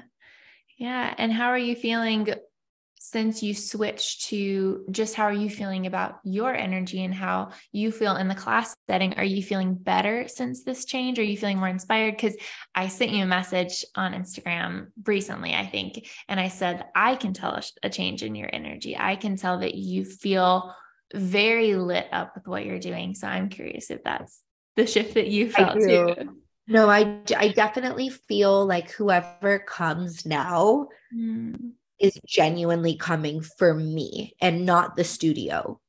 Because sometimes when I taught at Millennium or Playground, I could tell the people that came to my class just because they looked up Millennium's class schedule. or playgrounds class schedule. And they didn't necessarily take it because I'm teaching it, but they took it because it was the class available at the time that they could take a class. Now that I rent space and teach it on my own, whatever day and time I decide, I know for a fact that anyone in that room came to take my class because they came to take my class. So it is a definite different energy for me in that sense. 100%. I feel the love. I look around and I literally go, thank you all for being here. Like, I know that you're here for a strong reason. You want to train with me and I'm going to give you my all. Like, so it's this, the exchange is even more sacred. Every time I see your class videos, I'm just like, you can tell so much that I feel like you're able to fully pour into it what you want out of the class as well, versus it again feeling like there's some sort of expectation, or you're catering to, again, people that maybe aren't there for that. Maybe they're just there for the class video. Maybe they're just there to get their technique, but these people are there because they love everything that you bring, the embodiment element. They love the musicality. They love the performance, the storytelling. And so they're coming for all of that, the Brinn formula or the recipe. Thank you. Yes. Sometimes I still have to overcome mental hurdles to just deliver the performance that I so know I'm capable of delivering. But I'm excited to teach whatever class I teach next because of the healing sessions that I've done very recently.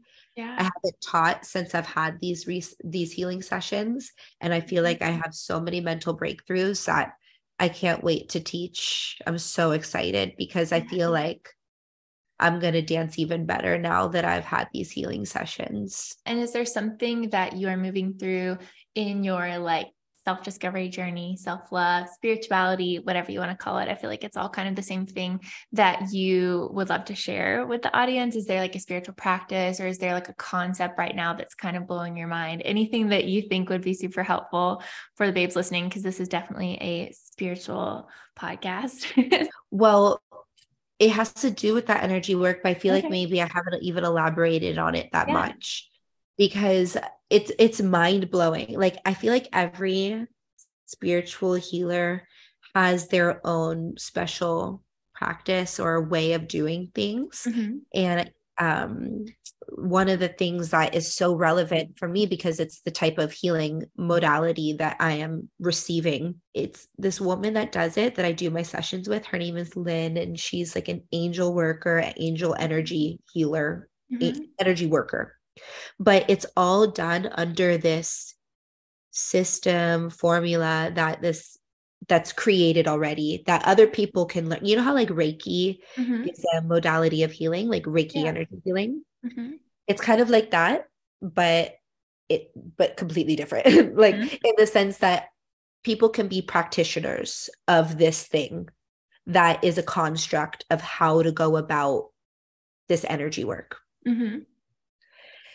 Like, I don't know if I know for a fact you can relate, and that everyone in the whole world, I swear to God, can relate. But sometimes we carry energy that's not ours. Sometimes we're carrying things in our vortex that either was passed down through generations of our family line, or that we're carrying with us from past lives, or that we're carrying with us from our own. Like we grabbed onto an energetic belief, and we just like harbored it in our body. Or there are things such as curses that can be put on you, and you could put on people, and it's done by negative feelings of what other people might want negatively for you, consciously or subconsciously. And I used to think curses were just this like witchy black magic thing, but I'm learning through this energy work that that's not at all what it is. Like, anyone can, in a sense, put a curse on someone by their large desire to wish bad on someone else, and you have to be a vibrational match to some degree to receive that curse, and like for it to actually be on you. because it could feed on something you're actually insecure about or fearful of. And then in a sense, you become a vibrational match for it. Mm-hmm. And through this energy work, I've been getting so much cleared off of me that was never mine, that I felt, and that I was suffering from, and that the OCD actually stems from. It stems from things that were never mine. And I'm wanting to talk about it and share it, because I think that you have to be so open-minded to realize that the energy that we carry in us and in our vortex of energy that we all personally have, it's so much more than meets the eye. It's so much more than we can even fathom in this small reality. It's so expansive, and it goes so deep. It could go lifetimes ago, it could go centuries ago from your family line. And it almost makes me want to just say, like, we need to have so much more compassion than we already thought we needed to for every human being in the whole wide world. Because in addition to our own energetic experiences that we are navigating, we also are all simultaneously carrying so much more energy than we need to pass down, like I said, through so much. And like, if you're not either aware of how to clear it yourself or seeing someone that you can work with on clearing it, it stays there.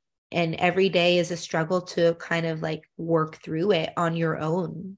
Again, if you don't know how to clear it yourself or have an energy worker that you can work with on clearing it. And I just feel so much gratitude right now for how much I've been clearing off of me lately. Yesterday was the first day that I felt like myself, like I felt like me without any of the other energies that I've felt kind of around me. I felt me without any of that. And I texted Lynn, the woman that, because she's older, that I've been working with. And I was like, Lynn, oh my God. Like, the amount of peace in my mind that I have felt today, like I've dreamt of. She cleared some curses that were on Pumpfidence. She cleared a lot from my life that roots like 30 generations back. That's why I keep saying that. It's because it's relevant. I'm 100% Jewish in my whole lineage. And Jewish people went through a fucking lot that got stored in my family line and passed all the way down through me. And like, there's a lot of abuse that like never happened to me, but I could feel sometimes that I did things in certain ways because of energy that knew it happened, but it wasn't mine. Wow, that's so powerful. I'm just like, it's just amazing to hear you processing that, because I've felt some similar things with my ancestry and with my mom and my grandmother, and these things that they went through, we're carrying that, whether it's energetically, whether it's literally passed through us as they created us, it's just, I love that you're doing that, because you feel lighter energetically. You just feel like you're like a little bit more just like, I don't know, light. I feel It seems so that way. light. I feel like, I didn't even know I could feel this light. I didn't even know. That's amazing. I think looking into that type of energy work is something that I definitely want to do and would recommend to anyone who feels like their energy sometimes isn't their own. Because I feel like there's so many ways, like you said, that it could be put onto us that wasn't our choice. It's not us authentically. And being able to clear that gives you so much more space to actually understand who you really are, versus all these things that have been just compounded, whether it's the curses, whether it's the history with your ancestors. Like, there's so many things, like there's layers upon layers before you get to like the core. And I feel like that's amazing that you're able to do that, because now you can decide what it is that you want and you need and you desire and who you actually want to show up as now. Yeah, it's so insane. I'm like, so much of these things that kept carrying down through generations stopped with me. Mm-hmm. Like, Yeah. 100%, my children will not get this energy passed into them. And Mm-hmm. it will not go past me now because it got cleared with me. And it makes me cry. It makes me really emotional for all of my like peoples that came before me that just carried it their whole life, just Yeah. carried it their whole life, and it never got cleared. That I think that it probably always existed to some degree, but it's so accessible now because of like my sessions with this woman are on Zoom because she lives in Canada. Wow, So that's it's like, amazing. you know, maybe a couple years ago, I would have had to fly to Canada to see her. Amazing. It's You just know, so we live in an access. epic day and age where we can access all of the healing portals that we need. Mm-hmm. Yeah, no, that's incredible. And I was going through my grandmother. So my grandmother, I feel so spiritually connected to her, and she passed away when I was 10, but like I still feel like she's my spirit guide to this day. And I was going through her journals, and she had like so many different journals on poems and things like that. And she had written a journal, and it was literally asking all these questions that I was also asking at the time. And it's just amazing because I could actually find the answers to them through spiritual teachers, through mentors and things like that. And so if you have things coming up that are either from your ancestry, your lineage, or they're just questions that you have, like it's so easy to just look it up, find someone that's going through it, find someone that specializes in that type of energy work or the questions that you're having, and get the answers. Because once you understand what's going on, like the energy worker being able to explain to you, this is probably what's happening, let's clear it. Like that's just so much work that you don't have to try to figure out on your own, which I is just too know. much. It makes me want to learn her method though, Yeah. because as much as I feel like I told her, I'm like, I'm gonna see you forever. Like I am like, you're stuck with me for life, whether you like it or not. And she's like, I think you're precious. She was like, I'm with you, girl. Like I got you. And even though I feel like I could always have her, there's like this very independent part of me that's like, but fuck, like I don't want to need you to do this for me. Yeah. Like I want to do it for myself. Yeah. And her and I like shoot the shit after our sessions a lot now. We're actually developing quite the friendship. And I was like, are you just like completely cleared because Mhm. you know how to do this? So do you just do it to yourself all the Yeah. time? She was like, no. She was like, I have Mhm. so much work I need to do. She I was love like, that first of though. all, we're never completely cleared because every Yeah. day that we live is another day to probably clear something. Yes. So she was like, it's just constant work.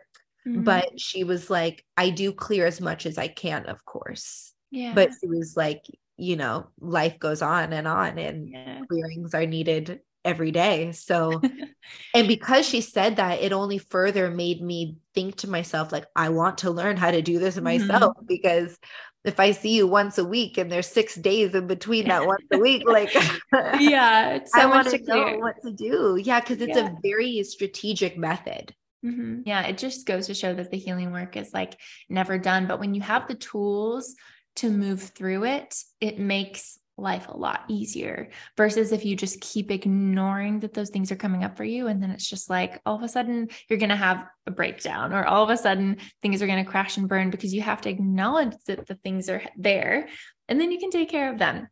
And moving on a little bit, because I Yeah. do want to dive into this, and I feel like this is also a part of just as we get to know ourselves more, as we come to really understand who it is that we are, we call in people to match that energy. And so I really do want to talk about this beautiful partnership that you have and this partner that you have, because I feel like, yes, I saw a shift around the time that, you left playground, you started kind of on your own with your dance teaching, but I also saw a shift when you met your partner or when you Yeah, announced your definitely. partner, I guess, because I think you met your partner way before you announced it. Before But not way before, just like 2 months before. oh, really? Some Okay, people wait a cool. long time until they share something publicly. Yeah. I don't. But Okay. And it's because when I know something, I know it Mm. strongly. Yeah. And that goes for even my past relationships. When Mm-hmm. I knew that was my partner for that period of time, I knew it.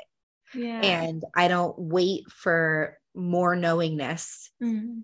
I'm also okay with being human. So like, I don't ever think to myself, I'll only share until if I know they're my forever.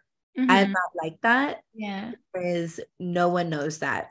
Mm-hmm. No matter what. True. Like It's you really never true. know that answer. So every day is filled with free will. Every day is filled with the unknown. And so it's like, why not share what you know today? Like, Yeah. and so anyway, I only Yeah. knew him for 2 months before I shared him, but Okay. definitely it was the strongest connection I've ever felt. And I climbed that ladder with every relationship I've been in. It's like, I thought that this was the strongest connection. Then I'm like, whoa. And then it's like, whoa. And I think that's even a testament to us as human beings. Like we thought we knew ourselves at 22, but then no, look at 23. It's like, if it's not acting in that way, then it's definitely out of divine order because everything should be stepping up in progression of divine order. This is definitely my highest connection because I've met him at the time and space in which I know myself even more than I did at all those other ages that I had relationships or even a marriage. He really has been the greatest blessing of a lover I could ever have prayed for in really challenging ways and in euphoric, unbelievable ways.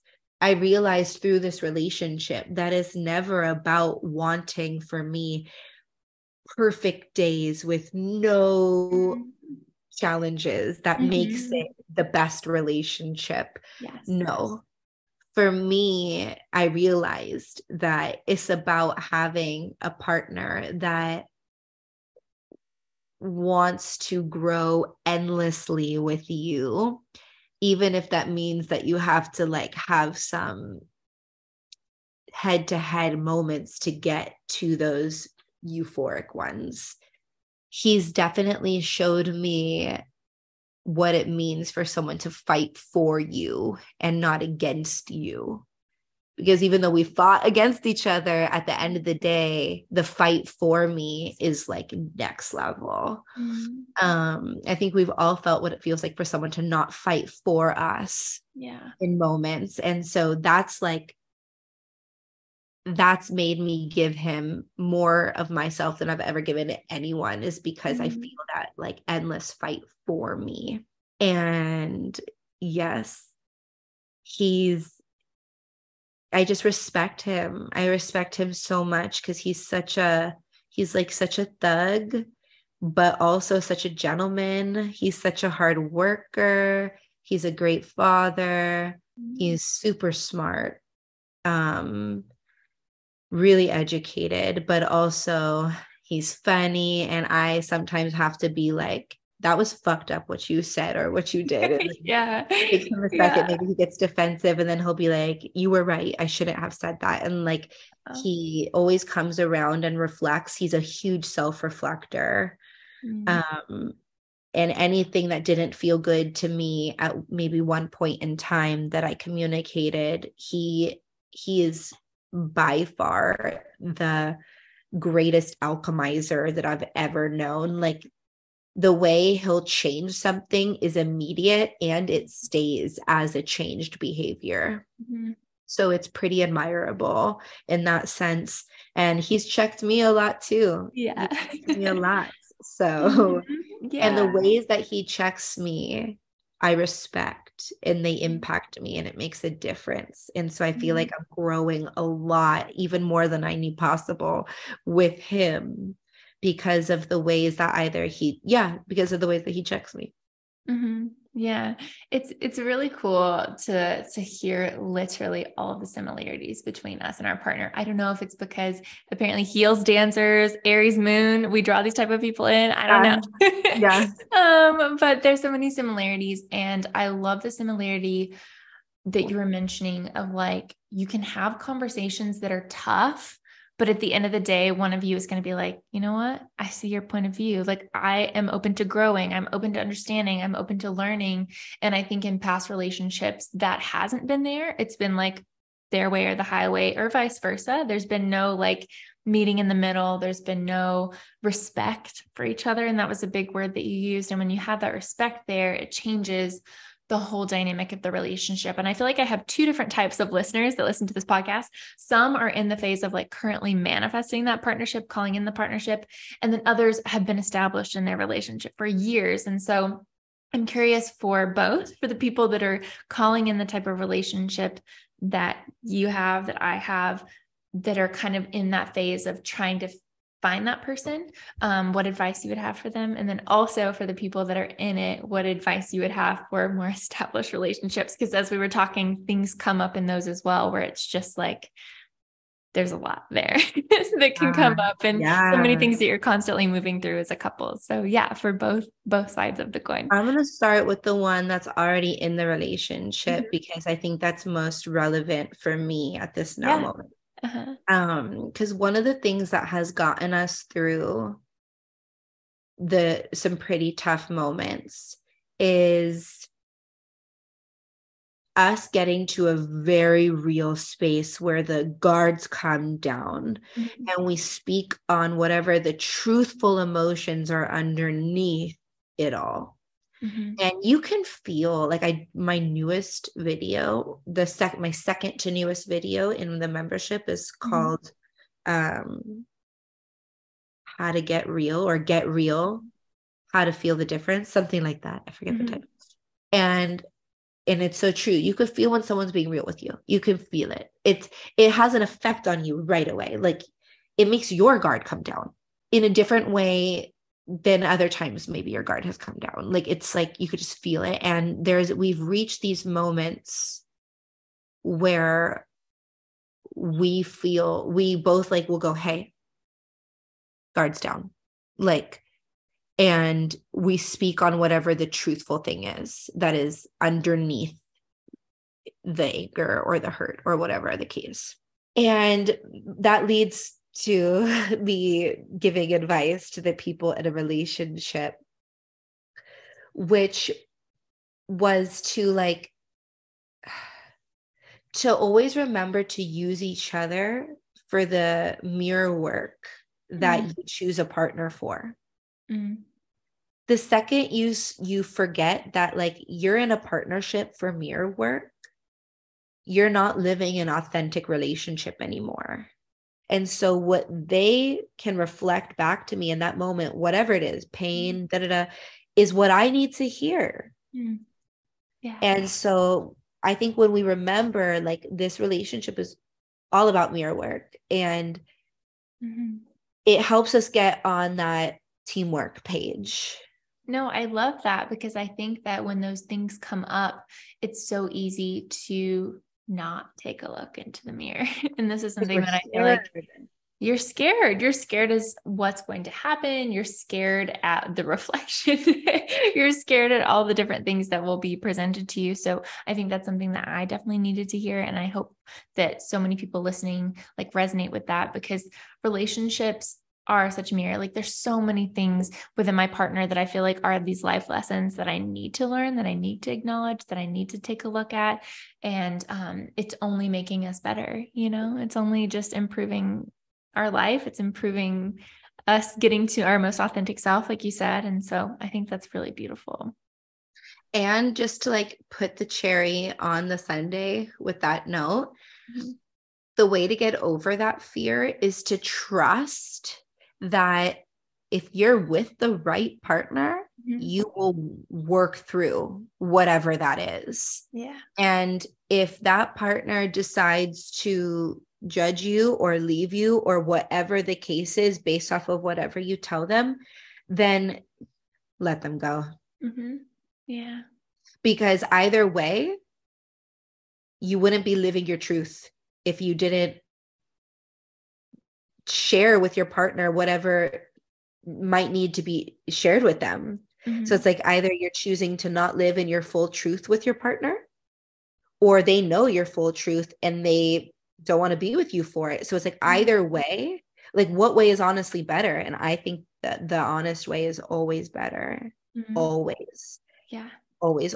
Because then if that partner works on it with you and talks it through with you, and you actually stick together through it and grow from it, you can look at your partner and know with every cell in your body that they are choosing you as much as you're choosing them, because they know the full spectrum of you. They are choosing everything because you're showing them everything. You know, so Yeah, exactly. It's a deeper love. Yeah. It becomes deeper and more meaningful when you live in that authenticity of show your partner what they need to know. Jared would rather know the real than not. And like, he can tell when he knows the real or not. He'll be like, what are you thinking right now? I could tell. Tell me. Like, it's like, I'm like, yeah, I'm pissed. exactly. Why are you pissed? Like, it's like he wants to know the real. Yeah. So I think that's also a good way of being with your partner, is like, if you want to know the real about your partner, you got to be the real too. Right. Both of it is. Yeah. And then for someone that's not in the partnership, but wants to manifest it, it's kind of like, I was going to say, it's aligned with that last thing I was saying, not the mirror work, because you don't have that partner to do the mirror work with yet. But the more real you get, the more you'll attract a partner that vibrates on that level of realness. Whatever you are vibrating on, whatever you are available to experience within yourself, is what you'll attract in availability of another person. So if you're putting out there, I want this chivalry, I want this person that does this and this and this and is honest and kind and funny and like all these qualities, you have to fact check yourself. Are you all those things? Are you that? Because if you're not vibrating on all of those qualities that you want to attract, you won't. So it's just so necessary to understand that you have to be everything that you want. Something that we were talking about earlier that I definitely want to get into before you go is partnership, and how it does challenge us in so many different ways. And we've been talking how our partners are kind of similar with what we do as our career, the outfits that we wear, all the things, and just feeling a bit of resistance to that. So I would love to talk about this, because I feel like it's not something that's talked about at all. And even bringing it up in my friend groups.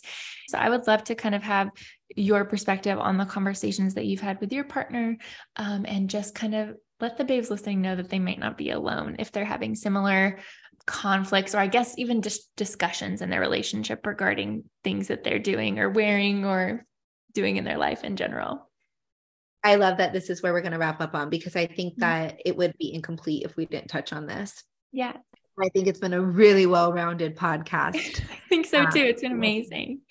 Yeah, so much.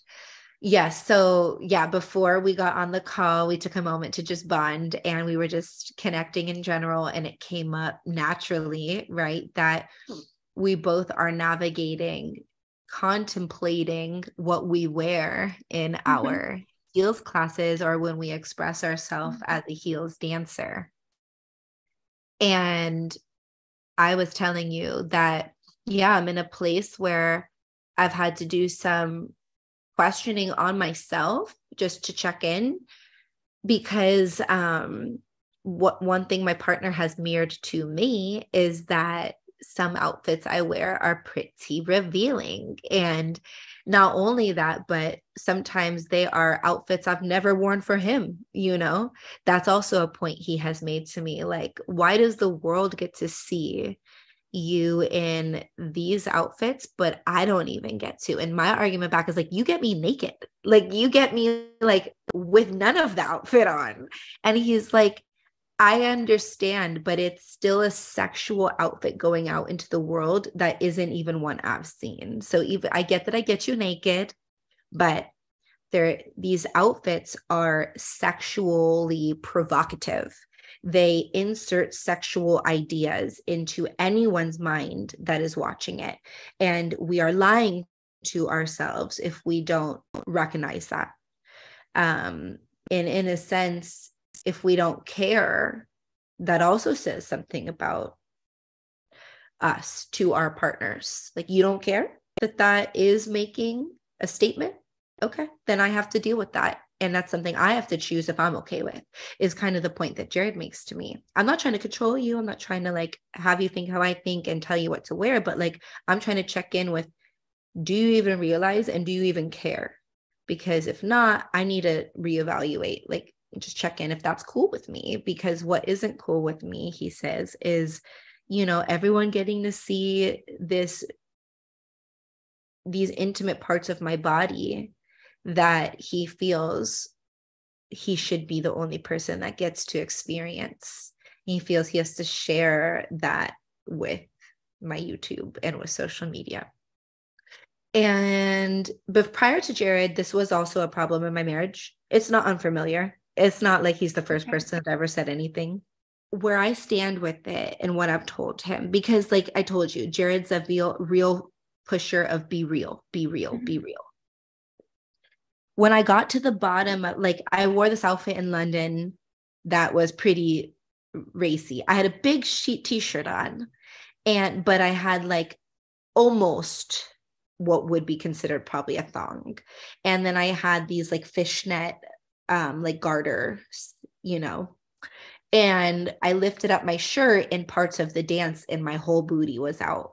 But maybe only 2 times I did that. And I'm like, I'm wearing a big shirt, like in my perspective, I'm like, literally, like I look like I'm asleep. This is a sleep outfit. And he's like, no, your perspective is wrong. And I'm like, really, and and so he was like, all of a sudden you go to London and you think that like you're not home anymore, so you can just be naked.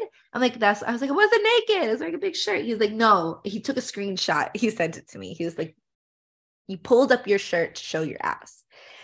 And I was like, it was a part of the combo. Like, I was defensive at first. I was like, it's necessary. Like, and he goes, okay, but like, I just feel shocked by it. He was like, I feel like what should have been the conversations, I feel like you should have actually like let me know that that's what you're going to be wearing, so that I didn't feel like I'm seeing that on social media. Like, oh, okay.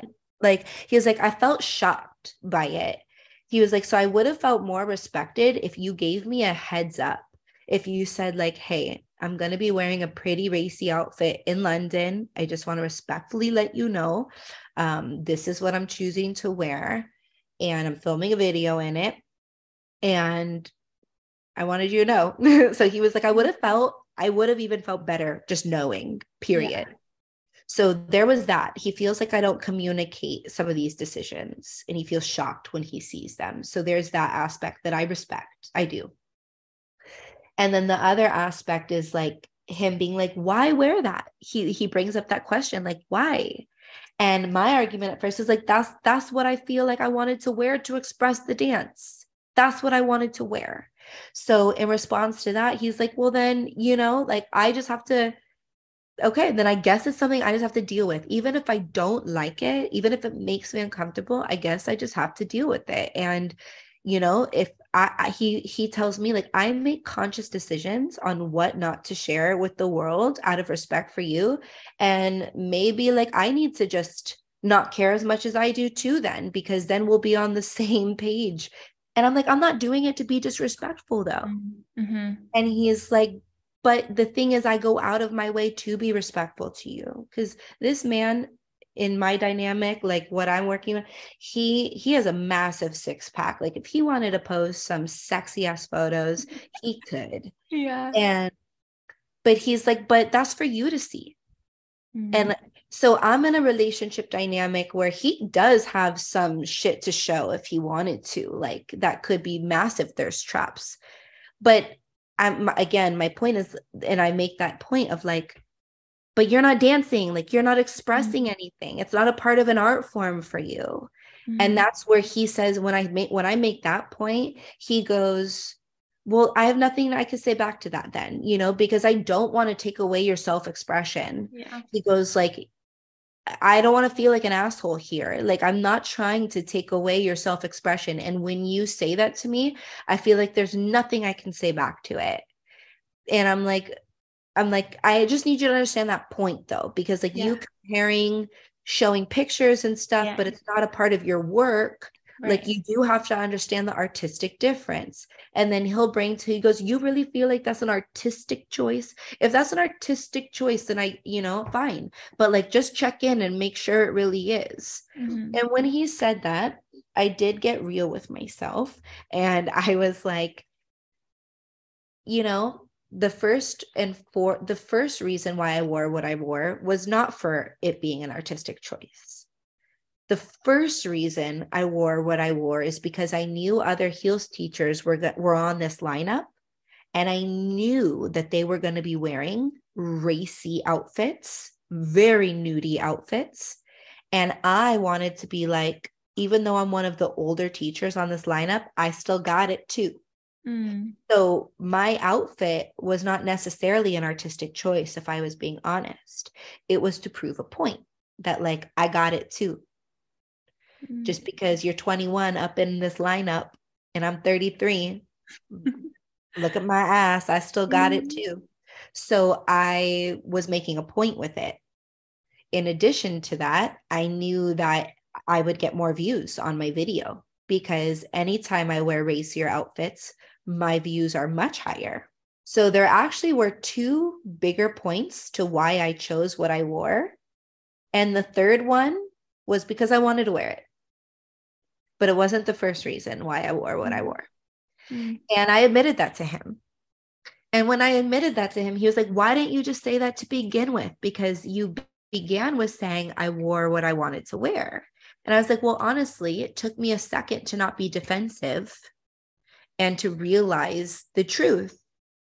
But I got there. So don't give me shit. Like, I got there. You made it there eventually.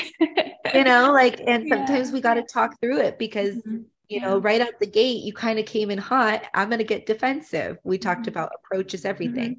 He didn't approach it very well at first. He approached it with anger. So I'm going to put my guard up. And we both slowly started to bring our guard down, and the truth came out. And once the truth came out, that's just when I realized, am I starting to choose outfits for the wrong reasons? Am I really wearing this because it liberates me? Or am I wearing it because I feel like I need to, because I feel like everyone's saying it's a part, like dressing this way is liberating. And am I like just following that? Is it really liberating to me? Is it aligned with my values? Is it really aligned with my message of Pumpfidence? Or am I just trying to keep up with the times? So it's like this questioning is very healthy. And I even love talking about it with Jared. Like I talk about this questioning with Jared, and it gives him insight on what I'm now navigating. And it makes him respect me a lot, because I'm not pretending to him that like I get to wear whatever I want to wear and like navigating this truthfully with other people. I'm actually like letting him in on what I'm self-reflecting on, which I do think by nature is actually making him feel more part of the process. Yeah, that's the key. Yeah. And so now when I do pick an outfit, I go, I'm gonna wear this. I know it's kind of racy, but I like it. He'll be like, okay, at least I know. So like now it's actually easier to like this outfit I wore for Lady Marmalade. I don't know if you saw, but yes, I did. Black draping. So he was laying in the bed when I put that on. I sexually wore that outfit for him before I taught the class. I was like, now you can't say you didn't get this outfit first. So we made light of it. Like it's turned into humor, it's turned into connection, it's turned into open communication. And he was cool with me wearing that outfit because he got to experience it first. He knew it was coming, like, So, and I did want to wear that outfit for Lady Marmalade because it really did express the energy that I wanted to. So we're finding our way. And I don't think it'll ever, like we talked about this too, you and I before the podcast, I don't think it'll ever maybe be like one and done. It might be every class might be a new version of this conversation. But I think having it is very healthy, and questioning yourself is very healthy. Yeah, I think that is definitely the key to all of this. And I love what you guys are doing with this, because I feel like I could definitely apply this to how I approach it. And I feel like my husband and I, we've been definitely trying to get there, but I was definitely still leaning towards defensive about it. So I love how you're approaching it, because it is making him part of the process. It is bringing them into our world, because so much of what I do, what you do, is very isolated. I feel like, especially for me, I work from home all the time. I'm planning out my dancing, I'm planning out my choreography, my outfits alone. It's a very solo process. And so bringing them into that space, it makes them feel good. It makes them feel a part of it. And then they don't feel so much like we're performing for everyone else and not bringing them into the equation. And that can be applied to any type of relationship, not just dancing. Specifically, I think just having those conversations and being open to it feeling messy at first, and then coming to some sort of, progress or conclusion. That communication is just everything. Yeah. It is. It's a game changer.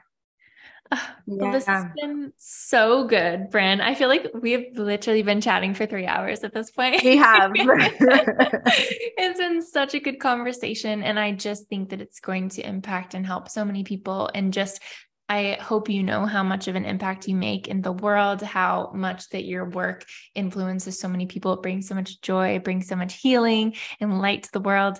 And I just hope you do it forever, because I love being able to witness the art that you put into the world. It's just very, very special. And I would love to know what exciting things are coming up for you, kind of selfishly, because I know you mentioned a tour. So I would love to know if this tour is happening anytime soon, when we can expect to see dates, etc. Yes. No, thank you for asking that. I literally was thinking to myself, that's probably the last thing that I would love to actually mention. Because I'm a mama, because I'm a mother, I have my daughter 50%, and my schedule with her is I have her every other week. I will never be able to tour like a heels teacher that's not a mother. Because of my responsibility to come back home to Nala. I still love the word tour, but it's going to be a different tour than anyone might know, because it's not me just consistently hitting cities for like a month at a time. So what I'm organizing right now is I'm literally taking all the comments that have gone into that reel where I said Pumpfidence tour, and there's like 800 of them. And I'm reaching out to the studios, and I'm trying to organize like 2 or 3 for a week that I can hit. So like I'm working on a little Texas tour right now where I can hit 3 cities in Texas, and I can make that happen in 1 week, and then come back home for my week with Nala. Then I would love to hit Salt Lake City. I want to hit Colorado, and maybe one other area where like the flights are just very short between each other, or something of that nature. I definitely want to do the New Jersey, New York, Florida situation, or even just Florida in general, because there is Miami, Fort Lauderdale, and all these other cities in Florida where there's a lot of comments from different places in Florida. So I might just do a Florida tour. So I'm currently just trying to be self-disciplined enough to map out every week that I can dedicate to this, while simultaneously trying to balance my relationship too, because I can't just go every week I don't have Nala. So it's like, it is a little tricky figuring this out myself. I almost feel, actually, I have a new web designer. Something that I'm really excited about right now is I'm relaunching my website and my online membership with a whole new design and a whole new operation system from the inside out.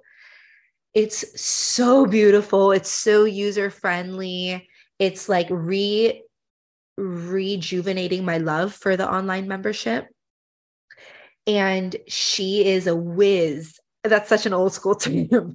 She is a whiz at technology, and she loves Pumpfidence, and she loves me. She's like a technological angel, and she is someone that I can lean on to help me organize a Pumpfidence tour. So I'm glad I just kind of made that click, because we're launching my website and the rebirth of the online membership in a week. And once that's out, I'm going to tell her, okay, now our next task is to round up this Pumpfidence tour.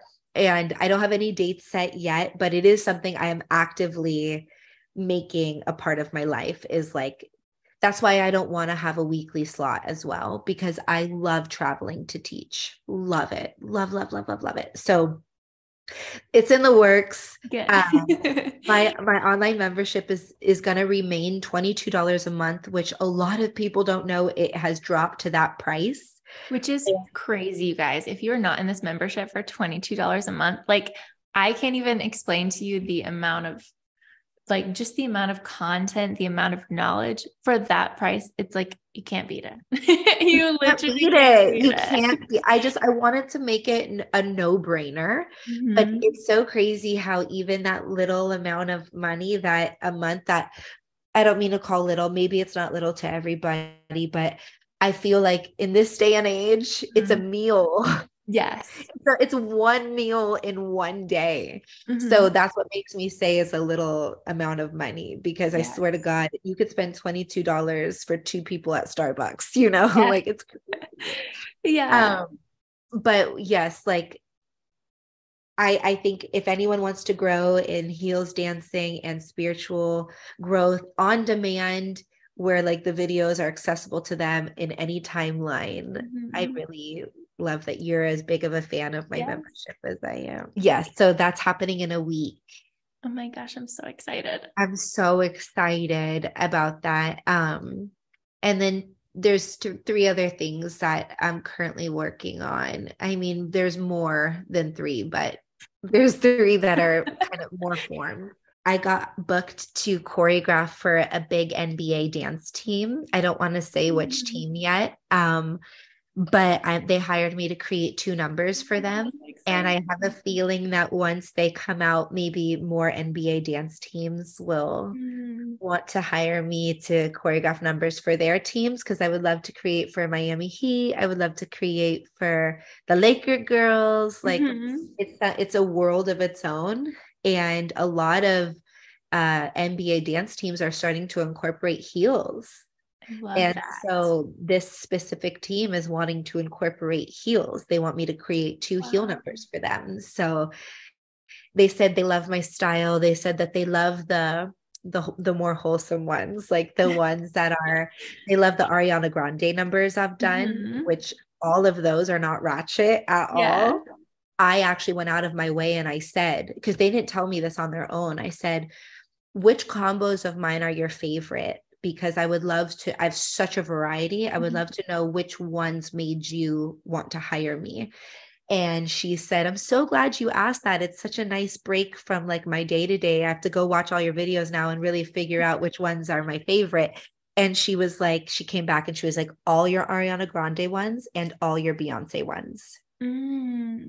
And those are the 2 artists that bring out the most elegance and class and storytelling from me. Those 2 artists bring out the most of those 3 things from me.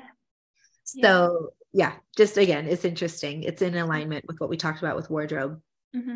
And I also my biggest dream in the whole wide world is in movies. I am putting out in the universe a really big dream about a dance movie. So I'm trying to speak on it like it's already happening. I feel like it's already happening. I feel like I got booked on this huge dance movie and technically it doesn't even exist yet. Technically, but in my reality, it already exists and I'm already booked on it. So it's funny because you're like, what's coming up? And I legit I'm like, I booked a movie, but it's crazy because only I know that happened yet. Yeah. Everything else is forming around that.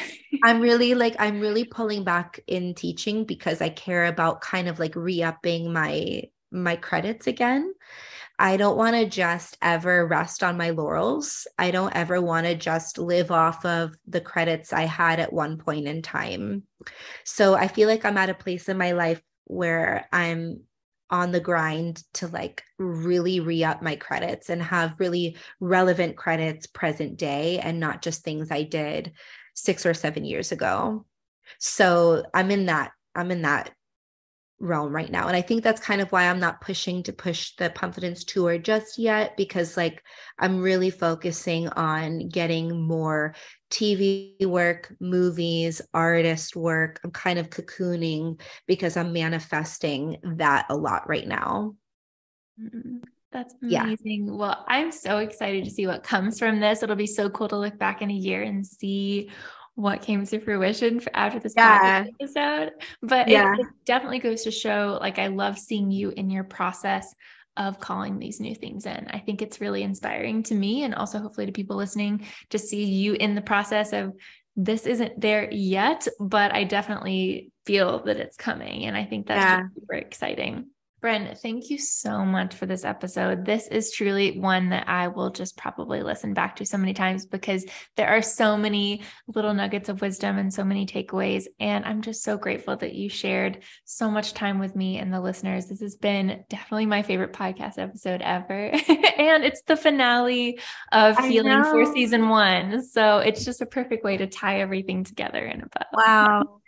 I've been asked to do a lot of podcast episodes, Mama, but it was so motivating for me to do one with you because of how supported I've felt by you. And for me doing this podcast episode with you specifically, it was just like, yes, I just want you to know.